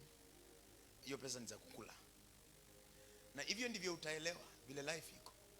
Mtu wa Mungu, that's why unaona nilikuja hivyo.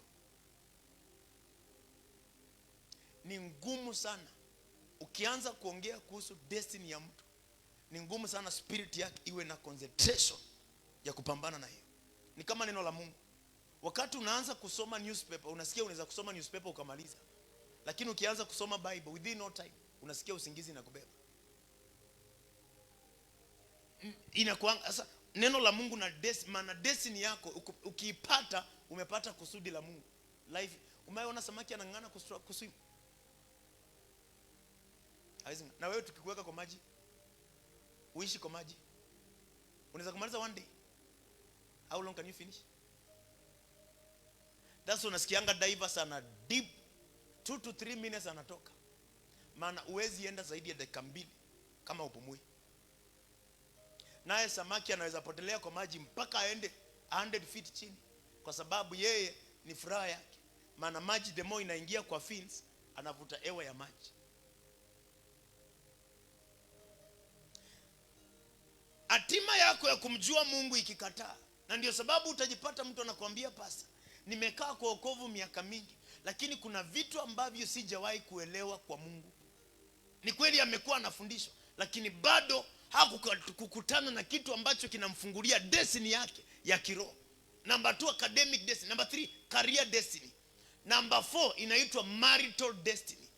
Destiny yako ya ndoa. Na ndio sababu utajipata hata mtu ako 50 years, unasikia ndoa imevunjika. Kabisa imevunjika na isimami. Maana ni kweli yuko kwa ndoa, lakini career ya ndoa yenyewe haikufunguka. Haijafunguka. It is part of the war in the spirit. Now, inahitaji mtu ambaye yuko tayari kwa sababu ya kupambana na anga hiyo. Lord, I desire my destiny. I call my destiny. Maana ina vita vingi. Na ndio sababu unaangalia ndugu zake Joseph wanasema hivi, fanyeni haraka tumuue maana muota ndoto ndio huyo. Hawana shida na Joseph, wako na shida na ndoto, hatima yake. Hawana shida na sasa hakuna mtu alipiga Benjamin, hakuna mtu alipiga Ruben, hakuna mtu alipiga any other person sikina Simeon, lakini Joseph why ameota ndoto. Indeed alipowaita akawaambia, nimeota nikaona mwezi na jua na nyota 11 zinaninamia. Maandiko yanasema ndugu zake wakamchukia sana. Umeelewa kwa nini unaweza pigana vita zingine hazina miguu na hazina mikono, mishale ingine uelewi inatoka wapi? Auelewi inatoka wapi, ni nani analeta, ni nini inasababisha hii? You don't understand. Lakini life imegwama isongi. Why? Kwa sababu destiny is what is important. Now, Acts 23 verse 12. Hali tumekuwa.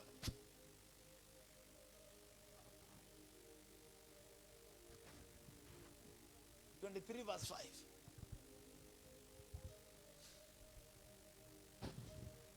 Verse 12, anasema hivi, kulipo pambauka, turudi verse 11. Angalia shida huyu mtu inatoka wapi, ndio tuelewe kile ambacho tunadina, maana tunaenda kuomba sasa. Anasema usiku ule Bwana akasimama karibu naye akasema, some na wewe, uwe na moyo mkuu, kwa sababu kama ulivyonishuhudia habari zangu Yerusalemu, imekupasa kunishuhudia vivyo hivyo wapi? Sasa akawa anajiandaa sasa, maana amekuwa anahubiri local area kama hii. Sasa neema imeshaongezeka, usiku wa manane, yeye na Mungu. Unajua kama walikuwa watu watatu, tungesema kuna mtu amesikia akatoka, yuko peke yake kwenye maombi. Yeye ndiye alikutana na vision. Alipoiona maono hayo mtu wa Mungu usiku, tusome next verse. Anasema hivi, kulipopambazuka asubuhi. Kulipopambauka, Wayahudi wakafanya mapatano, wakajifunga kwa kiapo kwamba hawatakula wala hawatakunywa. Nikuulize, mpaka wamuue Paul, nani amewaambia ameona maono? Nani amewaambia? Nani ameenda akawaambia masaa ya Paul anataka kutoka Rome, anataka kwenda kuhubiri anga ingine? Nani? Kwa sababu ni roho ambazo zinafuatanga kitu kinaitwa, na ndio sababu utajipata mtu kazi yake imeisha abruptly. Lengo ni gani? Kwa sababu kuna kitu anataka kufanya ambacho kitaenda for long. Nisikilize, shetani hapendi nyumba kama hiyo permanent. Tunasema unaijenga, hapendi hiyo. Anaweza kupenda mabati maana miaka 10 imeanguka. Anaweza penda watu wakae tenants miaka mingi sana. That's all. Unasikia watu wamehubiri miaka mingi, lakini shetani amewafungia mlango wa kupata permanent place. Anaelewa kama miaka 20, ile siku ambayo utasema unataka kutoka uendi, kunakuwa na shaka. Ni hatima ambayo aifangalia, wakasema hatutakula na hatutakunywa until we kill Paul. Next verse. Na hao walioapiana hivyo walipata zaidi ya watu. Zaidi ya watu ngapi? 40 men fighting one person. Nani amewaita? Wametoka wapi? Lakini kitu ni hii, usiku wa manane Mungu amemwambia Paul, vision ndio hii. This is the dream. Now level yako ya huduma ni hii. From that day battle started. From that day vita zikaanza. From that day mambo ikaharibika. From that day chuki ikainuka from nowhere. Unaangalia ni nini mimi? I don't understand what is wrong. Kwa sababu umeprovoke spirit. Any destiny huwa ina attract, inaitwa silent battles. Silent battles. Silent battles ni vita ambavyo auelewi ni ango ananipiga, auelewi ni napigwa kazini, auelewi shida ni kazi, auelewi shida ni wife, ama shida ni bwanangu, uelewi shida. Yani uelewi ni silent battles.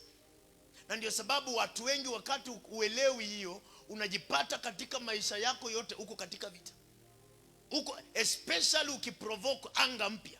Nataka kuingia anga fulani, lazima kutokee kitu ambacho hatima ifunguki. Any new level, hatima ifunguki. Angalia umsari bwana, kisha utakusaidia. Natamani hii ni tuombe tukiwa nimemaliza kitu hapa. Angalia umsari utakusaidia sana. Isaiah 8 verse 9. Isaiah 8 verse 9. Isaiah 8 verse 9. 40 men fighting one person.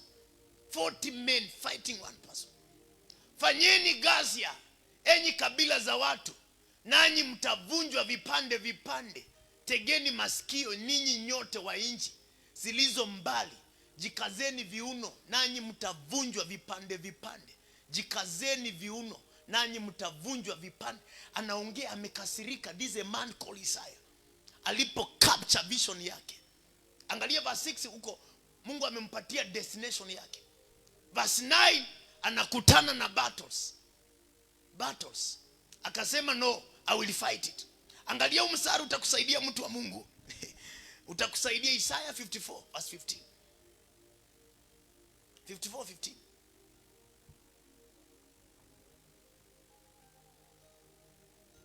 54:15. Tusome.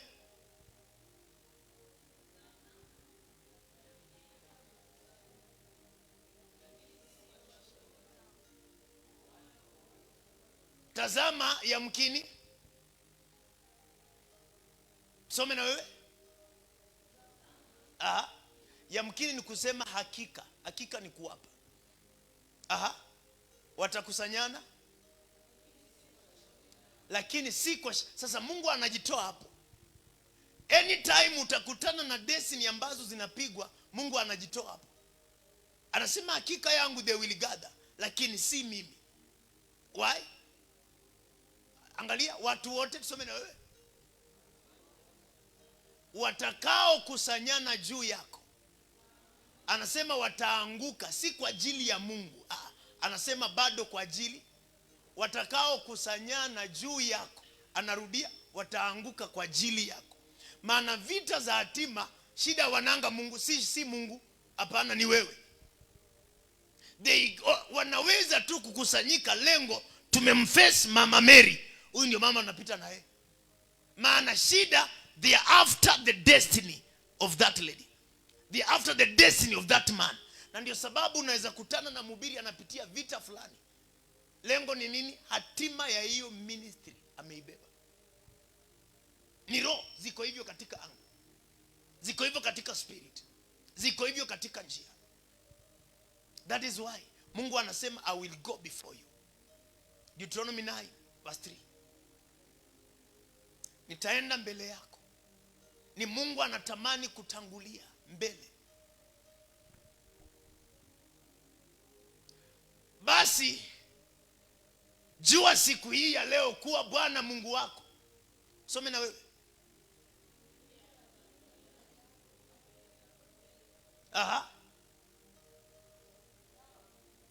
Kama moto uteketeza, sauti yako bado ina kifafa. Tena atawaangamiza mbele yako. Ndivyo utakavyo wafukuza. Hatima za destiny mpaka Mungu atangulie. Sijui kama unaelewa kitu, mtu wa Mungu. Angalia, when you're fighting any other battle you can fight. Na kupatia formula ambayo mtu wa Mungu ukikubali kuishika hata utahitaji. Huyo mama akasema uliongea maneno machache tu, hata mimi sikuamini. Hii hata uwezi hitaji nikuombee sasa. Tutaingia kwenye maombi na unafungua moyo wako. Block your heart, maana it is you. Now what do I do? Angalia, basi jua siku hii ya leo kuwa Bwana Mungu wako ndiye akutanguliaye kuvuka mbele yako kama moto uteketezao. Kuvuka mbele yako ni step fulani ukaruka.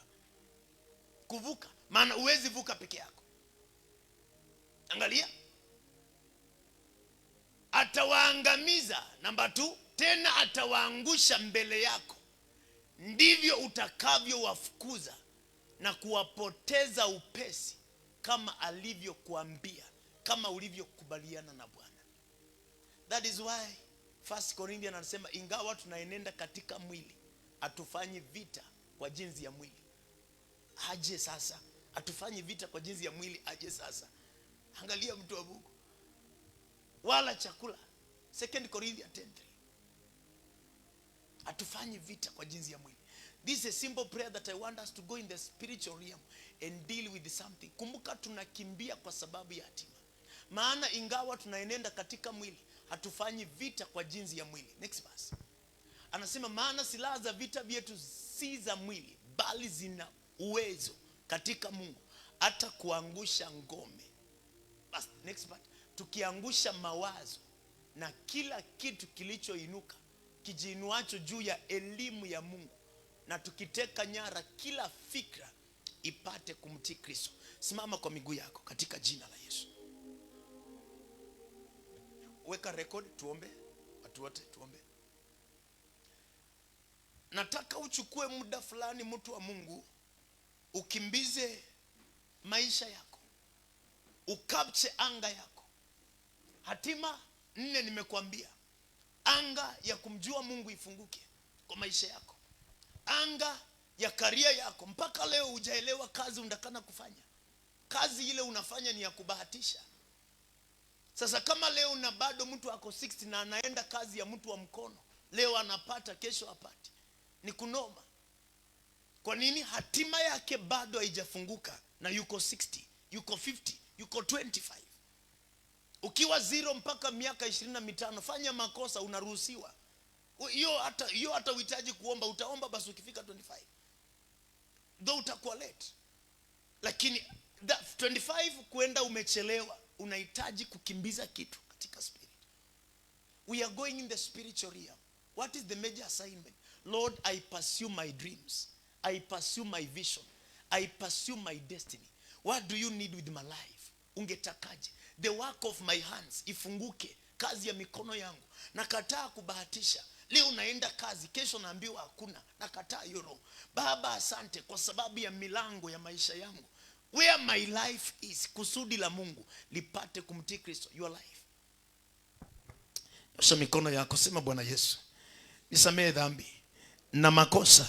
Nipe neema, nisafishe kwa damu yako, kwa sababu ya kupigana vita kwa ajili ya hatima yangu. Nipe neema ya kushinda. Nipe neema ya kushinda. Nipe kibali cha kushinda. Nipe mishale na mikuki za kiroho kwa ajili ya kushinda, kwa ajili ya hatima yangu. Bwana, kikao na kundi ambalo limeapa hatima yangu haitafunguka, Bwana, usiku wa leo kwa mamlaka ya neno lako, ninafuata hatima yangu. Ninafuata destiny yangu, hatima ya kumjua Bwana, hatima yangu ya kikazi, hatima yangu ya kindoa. Ninafuata hatima yangu. Ninafuata destiny uliyotaka niwe katika maisha yangu. Bwana, kazi ya maisha yangu ifunguke na iwe unavyotaka kwa jina la Yesu. Fungua kinywa chako katika jina la Yesu. Oh, we are able to pray tonight because our God is faithful. Aliyetuumba hakutuumba tuwe hustler. Hakutuumba tuwe watu wa kuhangaika. Hakutuumba tuwe watu wa kuteseka.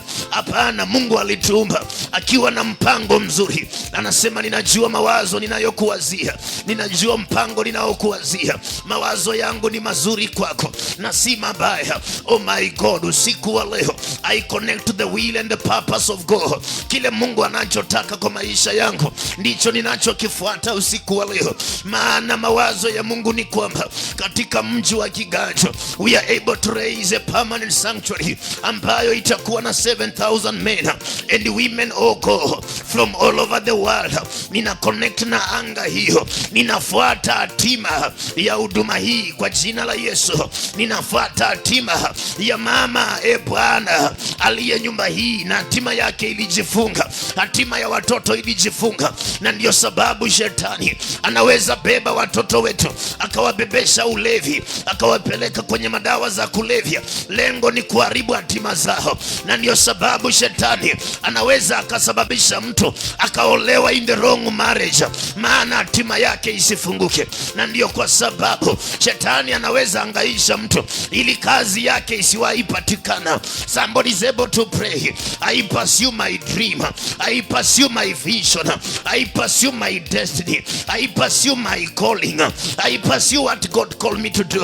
In the mighty name of Jesus. Fanyeni haraka tukamue. Muota ndoto ndio huyo. Yeyote anayefuata ndoto ambazo Mungu amenipatia, yeyote anayesikiliza maono yangu ulimwengu wa kiroho. Kuna watu wanatumianga mapawa za nguvu, wanatumianga nguvu za giza kufuata hatima za watu. Maandiko inasema hawa waganga na wachawi wakaona nyota ya Yesu kutoka mbali. Kuna watu wanaweza kuona nyota ya mtu akiwa mdogo. Kuna mtu anaweza kuona nyota ya mfanyabiashara akiwa mkubwa na ikawa imebebwa akiwa mdogo. Somebody is able to pray and talk to the Lord. I command, let my spirit come back. Waota nyota, wanaokamata nyota. Kuna watu unasalimianga, na kwa sababu mikono yako ina milango, wanasoma maisha yako from A to Z, na kuanzia hapo vita vinaanza. Somebody pray, talk to God, talk to your life, fight for your destiny, fight for your destiny. Lamentation 2:9. Inuka usiku wa manane, ulalamike kwa ajili ya watoto wako wanaozimia kwa ajili ya njaa, wanaozimia mwanzo wa njia kuu. Anytime kuna mambo makubwa yanatokea, lazima ukutane na vita, lazima ukutane na ataka, lazima ukutane na battle. Somebody pray, talk to your life. I command my destiny back. I command my life back. I command my marriage back. Wewe uliyeibiwa ndoa, ni hatima ya ndoa ndio ina shida, si ndoa ina shida. Fight for that, for the spirit of marriage. Wewe uliyeibiwa hatima ya kimasomo, uliyetolewa mapema kabla hujafika. Mawazo yako ulikuwa uende mpaka university, lakini mambo ikaharibika. Huo si mpango wa Bwana. Ni wapi walikutengorua? Ni wapi walikubandua? Ni wapi walikubandua? Ni nani alikubandua? Nani alikutoa kwenye sistemu ya Bwana? Fuata, fuata, fuata, fuata, fuata, fuata, fuata, fuata, wafuate, fuata wao, fuata wao, fuata wao. Hao watu wamejiapa kwenye kiapo, hao watu wamekula kiapo, wamekula maagano, wamefanya maagano ya kwamba hutawahi pata amani kwenye maisha yako, maana nafsi, hatima yako imebebwa. Somebody pray, pambana na wao. Maandiko inasema watu wa 40 wakakula kiapo, wakasema hapana, tutamuua Paulo kwanza. Wanaweza kosa kukuua mwili, lakini spirit ikawa imebeba. Fuata hiyo, piga piga piga piga piga hao, piga piga piga hiyo. Pambana na anga hiyo, pambana na anga hiyo. Usikubali shetani ya kubebesha mzigo mzito. Usikubali, usikubali. Pambana na hiyo, piga piga. Kuna watu leo wangelikuwa nchi za kimataifa, kuna watu wangelikuwa mbali, kuna watu wangelikuwa wafanyabiashara wakubwa, kuna watu wangelikuwa watu wenye maduka zao, lakini huduma na hatima yao ilikamatika, ikafungwa. Somebody pray, follow your destiny. Shetani hapendi mtu ametambua hatima yake. Hapendi, hapendi, hapendi. Shetani hukamata hatima za watu. Yeye hukamata hatima za watu. Waganga, wachawi wanakamatanga hatima za watu, wanakamatanga nyota za watu, wanakamatanga mwito wa watu. Somebody pray, pambana na hiyo. I bring down every war, I bring down every power, I bring down every force, I bring down every attack, I bring down everybody, anybody, anybody, anybody, any man, mwanamke, mwanamume, mtoto ama mkubwa aliyeshirikiana na shetani, aliyeshirikiana na madhabahu za kuzibu. Yeyote ameshirikiana na ulimwengu wa giza kukupiga, yeyote amekubaliana, ametumia madhabahu za waganga kukupiga, yeyote amekubali kushirikiana na hiyo anga, fagia, fagia, fagia. Fagia, fagia. Achilia moto wa Bwana kwenye anga. Kumbukumbu la Torati 9:3. Mimi ni Bwana Mungu wako, nitaenda mbele yako kama moto ulao, moto unaoteketeza. Ukisiaga, ukifagia, ukipiga njia, ninafungua njia ya huduma, ninafungua njia ya huduma, ninafungua milango za huduma, ninafungua anga za baraka, ninafungua anga za neema, ninafungua ubichi, ubichi, ubichi. Natoa roho ya ukavu, natoa roho ya jangwa, natoa roho ya jangwa katika jina la Yesu. Ninatoa roho ya jangwa in the mighty name of the Lord. Mbona karia yako inakutana na vita vingi? Mbona kazi yako inakutana na vita? Mbona unakutana na vita kikazi sana? My God, nyosha mikono yako, fungua milango ya mikono yako, milango ya mikono yako, hatima ya mikono yako iliyofungwa. Fungua, fungua, fungua, fungua hiyo destiny ya mikono yako, maana mikono yako ndio ubeba hatima ya mafanikio. Nitaibariki kazi ya mikono yako. My God, wanatambua, wanatambua ya kwamba kwenye mikono yako ndipo pana nguvu za ufanisi. Wakifunga milango hiyo, anga imejifunga, biashara imejifunga, kazi imejifunga, na ndio sababu watu wanafutwa ghafla. Hawaelewi, hawajakosea, hawana makosa, but wanafutwa hivyo. Somebody is able to pray. Deal with that, deal with that power, deal with that in the mighty name of the Lord Jesus Christ. Pambana na hiyo, pambana na anga hiyo, pambana na hizo roho, pambana na hiyo mamlaka, pambana na hizo nguvu. Bring them down. Hao watu 40 waliokula kiapo, my God, tunawafuata kama jeshi la Bwana. Ni wapi, ni wapi walipo? Tunafuata hizo roho, tunafuata hizo roho, tunafuata hiyo mamlaka. Watu 40 waliopata 40 wakakula kiapo, my God, tukiangusha kila mawazo, tukiangusha kila elimu, tukiangusha kila ngome, tukiangusha kila utawala, tukiangusha kila fikra. Bring them down, bring them down, bring them down. My God, my God. Roho wa Bwana ndio huyo anakusaidia. Roho wa Bwana anakusaidia. Roho wa Baba anakusaidia. Roho wa Jehova anakusaidia. In the mighty name of the Lord Jesus Christ. Roho wa Baba anakusaidia. Roho wa Bwana anakusaidia. In the mighty name of the Lord. Tunafungua anga. Tunafungua anga. Anga, anga. God. Hiyo mbingu iliyo juu yako. Inua mikono hapo juu, hapo juu. Hapo juu, hapo juu. Fagia hiyo uchafu hapo juu. Hapo, hapo, hapo, hapo. Hapo, hapo, hapo, hapo. hiyo iliyofunga anga ya mafanikio, iliyofunga anga ya upenyo, iliyofunga anga ya breakthrough, piga hiyo, piga hiyo.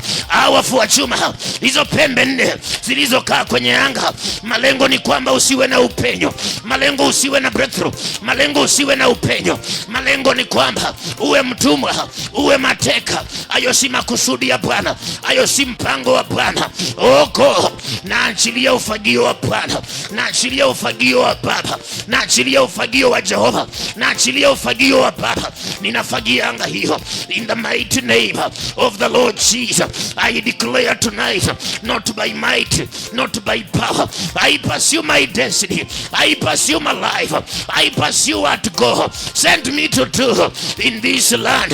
Nyinyi mnaotafutanga yatima ya makanisa ya wachungaji mji wa Kiganjo, usiku wa leo we bring you down.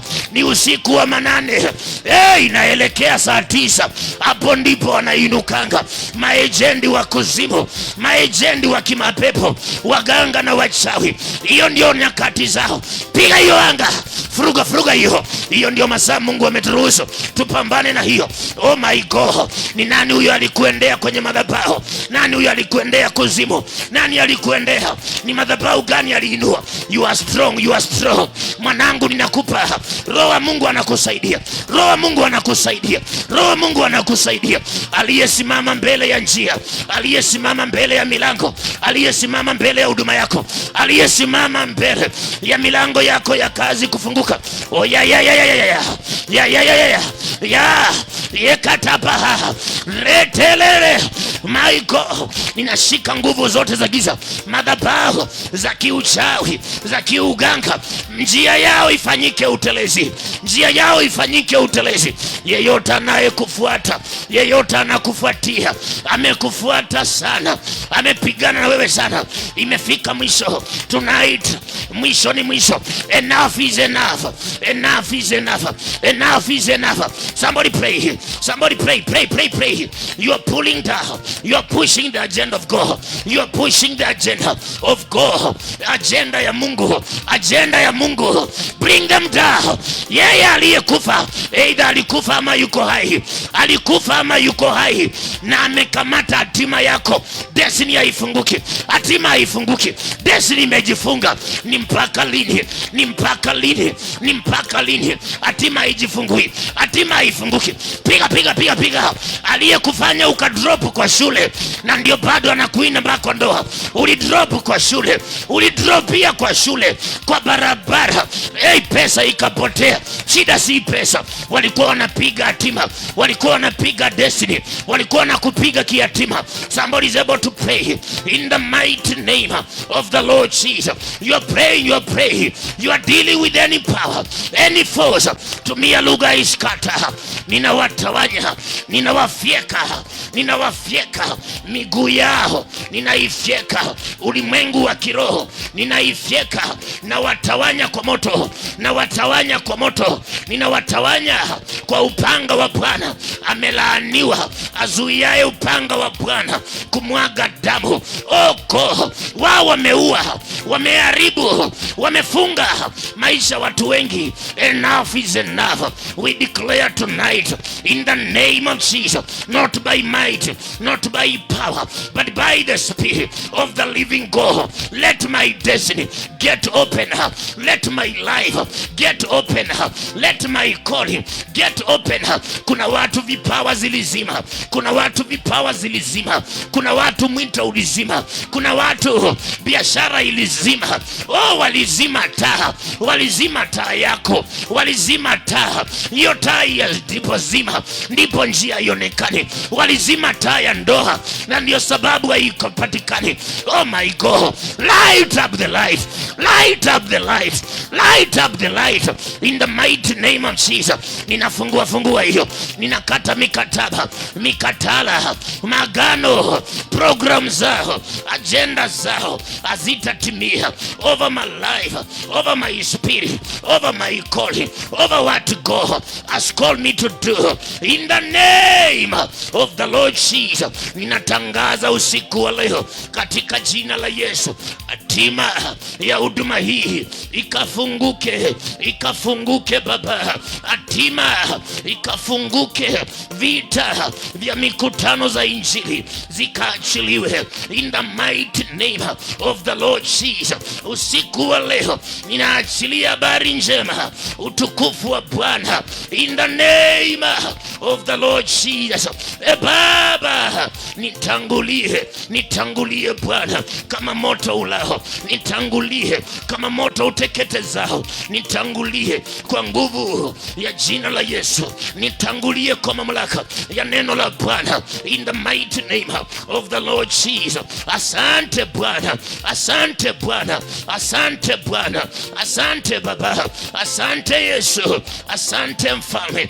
Baba asante, Yesu asante, Adonai asante, Redeemer asante, Jehovah. Thank you for the restoration, thank you for the grace, thank you for the power of the living God. Ninakupenda Bwana, ninakuabudu.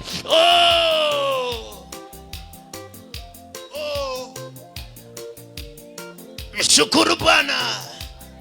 Restore what was stolen. Rudisha hiyo iliyoibiwa. Rudisha hiyo iliyoibiwa. I command it back. I command my life back. I command my destiny back. I command what God called me to do back. I command my life back in the name of the Lord Jesus. I command it back. I command it back. I command it back. I command it back in the mighty name of Jesus. Bwana asante, Baba asante, Yesu asante, Mfalme asante. Ninakupenda Bwana, ninakushukuru Bwana. Una uwezo Bwana.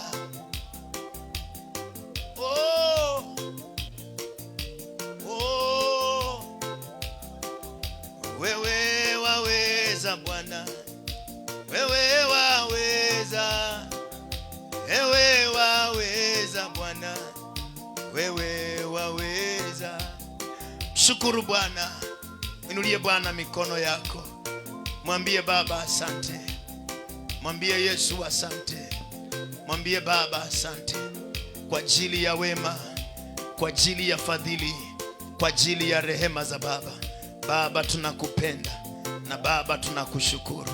Wewe ni mwema na wewe ni mwaminifu. We give you praise. Inua mikono yako, mshukuru Bwana. Mwambie Yesu asante kwa ajili ya pendo lako na uaminifu wako. Thank you for opening my mind. Thank you for opening my spirit. Thank you for opening my thinking, Lord. I bless your name. I bless you because you are faithful. In Jesus' name we pray. Amen. Tumpe Yesu makofi mazuri. Ningependa usonge hapa mbele. Shika sadaka yako uje nayo. Sadaka yako.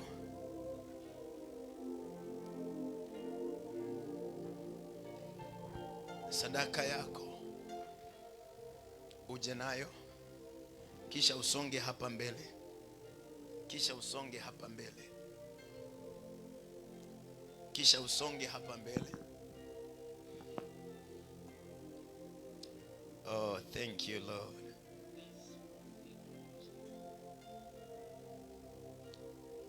Kisha usonge hapa mbele. Roho wa Mungu will support your spirit. Them that are pursuing their dreams.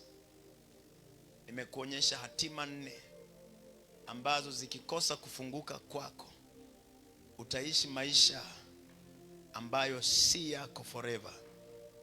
Utaishi maisha ambayo si wewe unataka. Utaishi maisha usiyopenda. Hatima yako ndiyo kuingiza kwenye program ya Mungu. Hatima yako ndiyo funguo ya kile Mungu alikuumba kufanya. Hatima yako. I never knew I'll become a preacher. Nilidhani nitakuwa a software developer. Napenda laptop sana. Lakini when I knew my calling, nashika laptop to study when I'm studying my Bible. I'm studying what God wants. At hata sikumbukangi nilikuwa kuna kitu nilisoma, because nilipotambua my course. Na nayo haiendi muda mrefu. When you come back to your line, life gets direction. Maisha inapata direction ukiweza kutambua kile Mungu anataka. That is the assignment that God wants. Leba kubwa ambayo unahitaji kuleba kiroho ni vitu vine. Hata wale mna watoto, laiti hii inaweza ikawa alarm yako every night.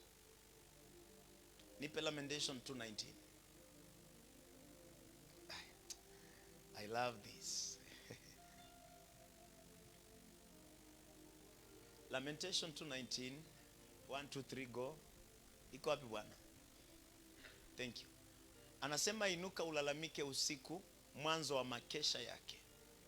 Anasema hivi, mtu wa Mungu, mimina moyo wako kama maji usoni pa Bwana. Anasema umuinulie mikono yako. But main thing anasema kwa uhai wa watoto wako wachanga. Watoto wako wachanga, anaongea kuhusu vitu ambavyo viko ndani yako na havijazaliwa. Number 2, vimezaliwa na havitembei, ni vidogo. Anatumia lugha watoto wako. He's still talking about your dreams, your destiny. But it's a hidden thing in the spirit. Anasema hivi, watoto wako wachanga wazimiao kwa njaa. Tumia lugha kubwa sana, anasema mwanzo wa kila njia kuu. Anytime kuna upenyo ndipo unajipata umekutana na attack mingi. Mwanzo wa kila njia kuu. Not only once, hatumii mwanzo wa njia kuu, hapana, anatumia mwanzo wa kila njia. Anytime kunatokea kitu ambacho ni kikubwa, lazima you meet a battle in the spirit. I wish you can understand me. That's why anasema rise up and cry because of your children that are fainting with hunger. Na hawafaindi wakati wote. Anasema mwanzo wa kila njia. Ndio sababu mtu atakwambia, pastor, huwa ninakaribia breakthrough yangu, mambo inaharibika kabisa. Pastor, hiyo nilikuwa najua nimepata na nimepata, vile iliponyoka sielewi. Kwa nini? The person was knowing, alikuwa sure. Number 2, utajipata many promises utazipata that are very okay, lakini hakuna promise ina come to the realization. Kwa sababu anytime kunatokea njia kubwa, you must faint on the way. Now we are just going to pursue the dreams. Lord, I recover my dream. Sikize, kuna roho ambazo huwa zinakula miaka peke yake. Hazijawahi kula pesa, hazijawahi kula chakula, huwa zinakulanga miaka. Kuna roho zinakulanga nini? Miaka. Hazikulangi kitu kingine. Now Joel chapter 2. Pasa, kuna roho zinakula miaka. Kuna roho zikulangi kitu kingine, zinakulanga miaka. Sasa zikikula miaka zinaelewa destiny yako, utakuwa nyuma. Utajipata mtu yuko 70 ndiye anapambana kujenga nyumba ya matope. Hii miaka yote ameishi town. Na town hajawahi fanya kitu. Joel chapter 2. Nipatie verse 26, 25. Can I get 25? Angalia hizi roho. Nami nitawarudishia hiyo miaka. Hiyo nini? Iliyofanya nini? Sasa kuna wanyama ambao mtu wa Mungu wanakulanga tu miaka. Na ndio sababu utakutana na mtu birthday zinasonga, lakini maisha haisongi. Na ndio sababu mtu atakwambia, pastor, mimi hii kitu ninafanya, nilikuwa na vision yake miaka karibu 5 zimeisha, lakini sasa ndiye imezaliwa leo. Maana kuna roho ziko assigned in the spirit only to eat ears. Azikulangi kitu kingine. Na hapo ndipo hatima ya mtu wa Mungu, utajipata destiny haikutiki na haipatiki, kwa sababu miaka ambayo ungejipata uko shule. Sasa imagine ukipatana na mama ako na 50 years na anafanya class 8, grade 8. It's very possible. I have one of the ladies that I know. Ameenda high school akiwa na watoto wawili, primary school class 7. Nashukuru Mungu amepambana, juzi ndiye amefanya diploma yake. Alianza kusoma nikimwona. Inaitwa shule ya Kumbaru. Unaenda shule na watoto wako, mnaamka asubuhi unaosha watoto. wanaenda shule na wewe pia unaenda shule, inakwambia ulipitiliwa miaka ya shule. Nitakurudishia hiyo miaka iliyoliwa na nzige na parare na madumadu na tunutu jeshi. Hizo vitu vine zinakulanga miaka peke yake. Wacha kuangalia grasshopper inakulanga mimea. Kuna ile ikuli mimea inakula miaka. That's where we are going. Father, I restore my ears. Where nilipigiwa chenga wapi? Ndoto zangu zilipotelea wapi? Where is the confusion in the spirit? Where is the attack in the spirit? What is fighting my destiny? That confusion is what I'm dealing with in the name of Jesus. Amen. Inua mikono yako, sema Bwana Yesu, kwa jina la Yesu ninaachilia uregesho wa miaka iliyoliwa, iliyoharibiwa, miaka yangu iliyoharibiwa ya baraka, nikapewa miaka ya mateso. Bwana, usiku wa leo kila wanyama wanaokula miaka kwa maisha yangu, usiku wa leo na waamurisha out in the name of Jesus. Kila wanyama ukula miaka ya ndoto zangu, Bwana, usiku wa leo na waamurisha kwa jina la Yesu out of my life. Kila roho ukula miaka ya hatima ya watoto wangu, usiku wa leo I scatter you. Kila roho ukula miaka ya hatima yangu isifunguke, usiku wa leo ninakuamrisha kwa jina la Yesu. Hamna uwezo na mamlaka kwa maisha yangu. Hakuna delay, hakuna kugwama, hakuna kuchoka, hakuna kufinyiliwa kuanzia leo katika jina la Yesu. Fungua kinywa chako, mwambie Bwana, I command a restoration of wasted years, wasted life, wasted calling. Mwito uliokuwa wasted, miaka 5 kwenye uchumba, within no time uchumba ukafunyika.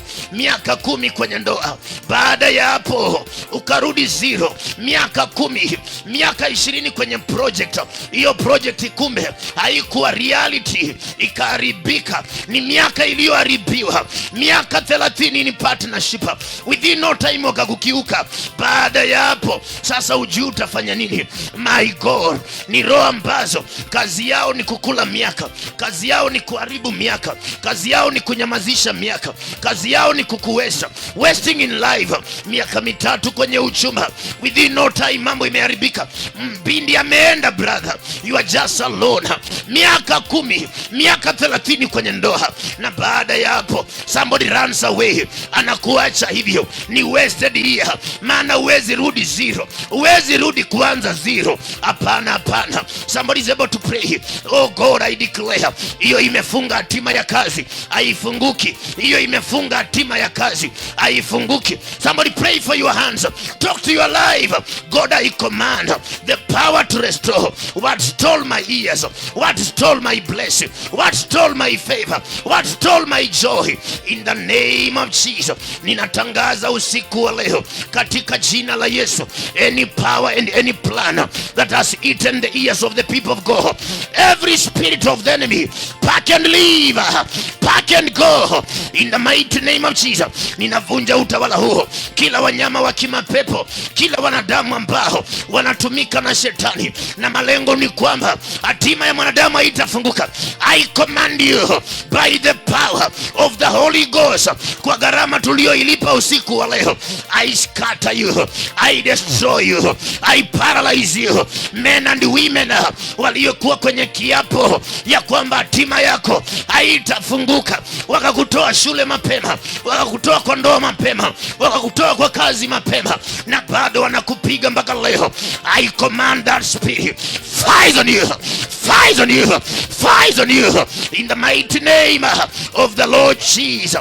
Anga hiyo iliyochafuka miaka mingi na kusafishia, anga hiyo ninakutengenezea. Anga hiyo iliyo juu yako, iliyoziba milango ya breakthrough.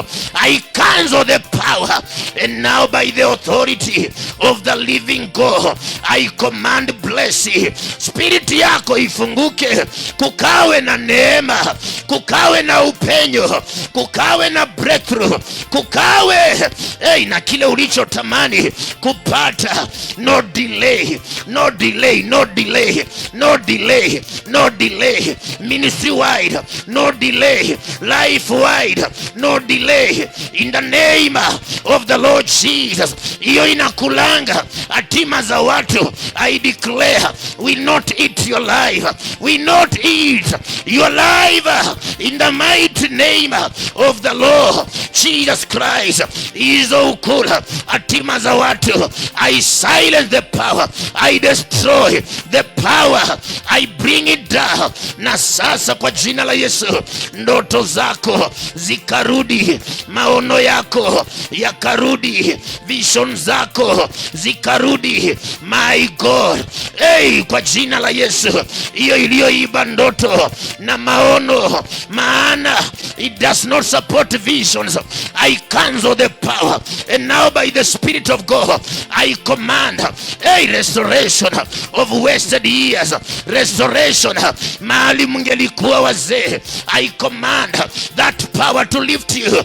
Ngazi ya kuwainua, ngazi ya kuwainua, ngazi ya kuwainua, ngazi ya kuwainua. Kwa mamlaka Bwana amenipatia, ninaweka ngazi ya kuwainua. Hapo mlienda kwa uzito, ninatoa uzito, ninaweka wepesi in your life, in the mighty name of Jesus. Ninaweka wepesi kwenye spirit, ninaweka wepesi. Anga iliyojifunga ikafunguke kwa jina la Yesu. Where you are low, I raise your spirit.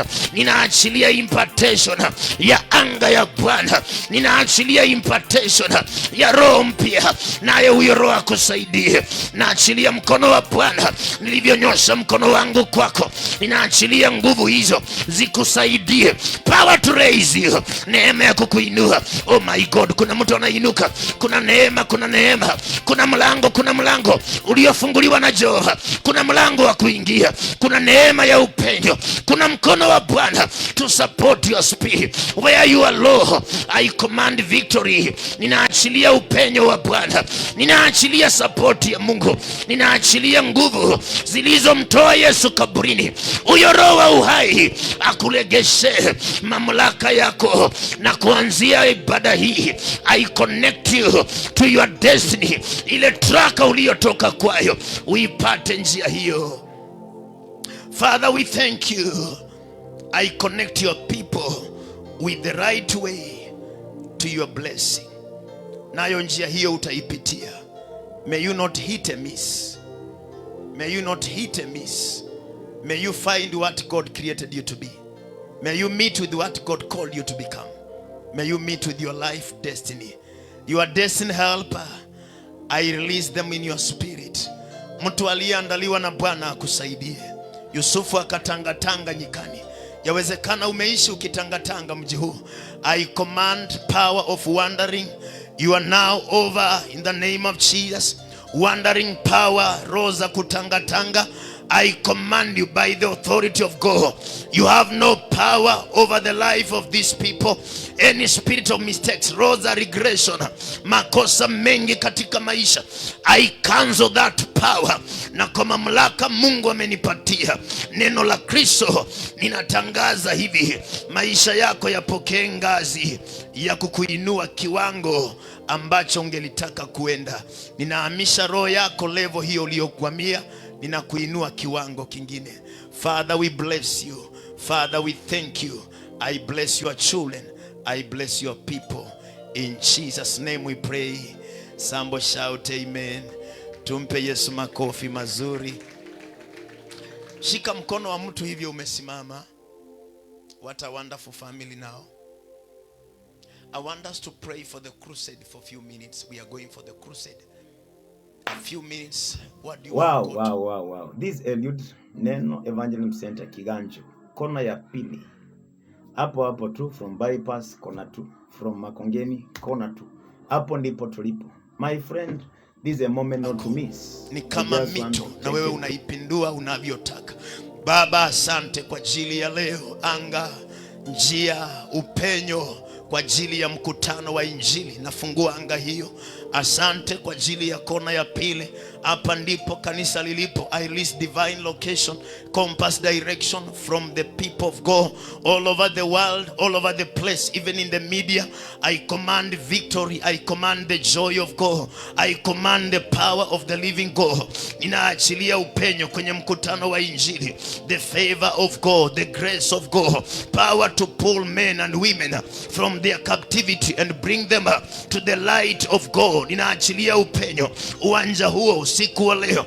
I travel to that ground. I dedicate it in the name of the Father, the Son and the Holy Spirit. I dedicate the ground for the sake of the gospel. Ninaitoa kwenye mikono ya adui, ninaitoa kwenye mipango ya adui. Na wewe uwanja, sikia sauti ya Bwana. Ninafungua mlango wa mbingu kwa ajili ya kuunganisha watu wengi na hatima zao leo kwa jina la Yesu. Mungu akauliza Adamu, where are you? Oh God, I declare the men and women ambao unauliza wako wapi, ninatangaza usiku wa leo tunapoondoka, Bwana, kwa ajili ya mkutano wa Injili, wakapatikane Where are you lady? Where are you man? Where are you son? Uko wapi? Mahali popote walipo kwenye maficho wataisikia sauti ya Bwana, na wao watatoka na lengo na kusudi, watampokea Kristo kuwa Bwana na Mwokozi. Asante kwa wema, Bwana, unapendeza na lengo na kusudi lako.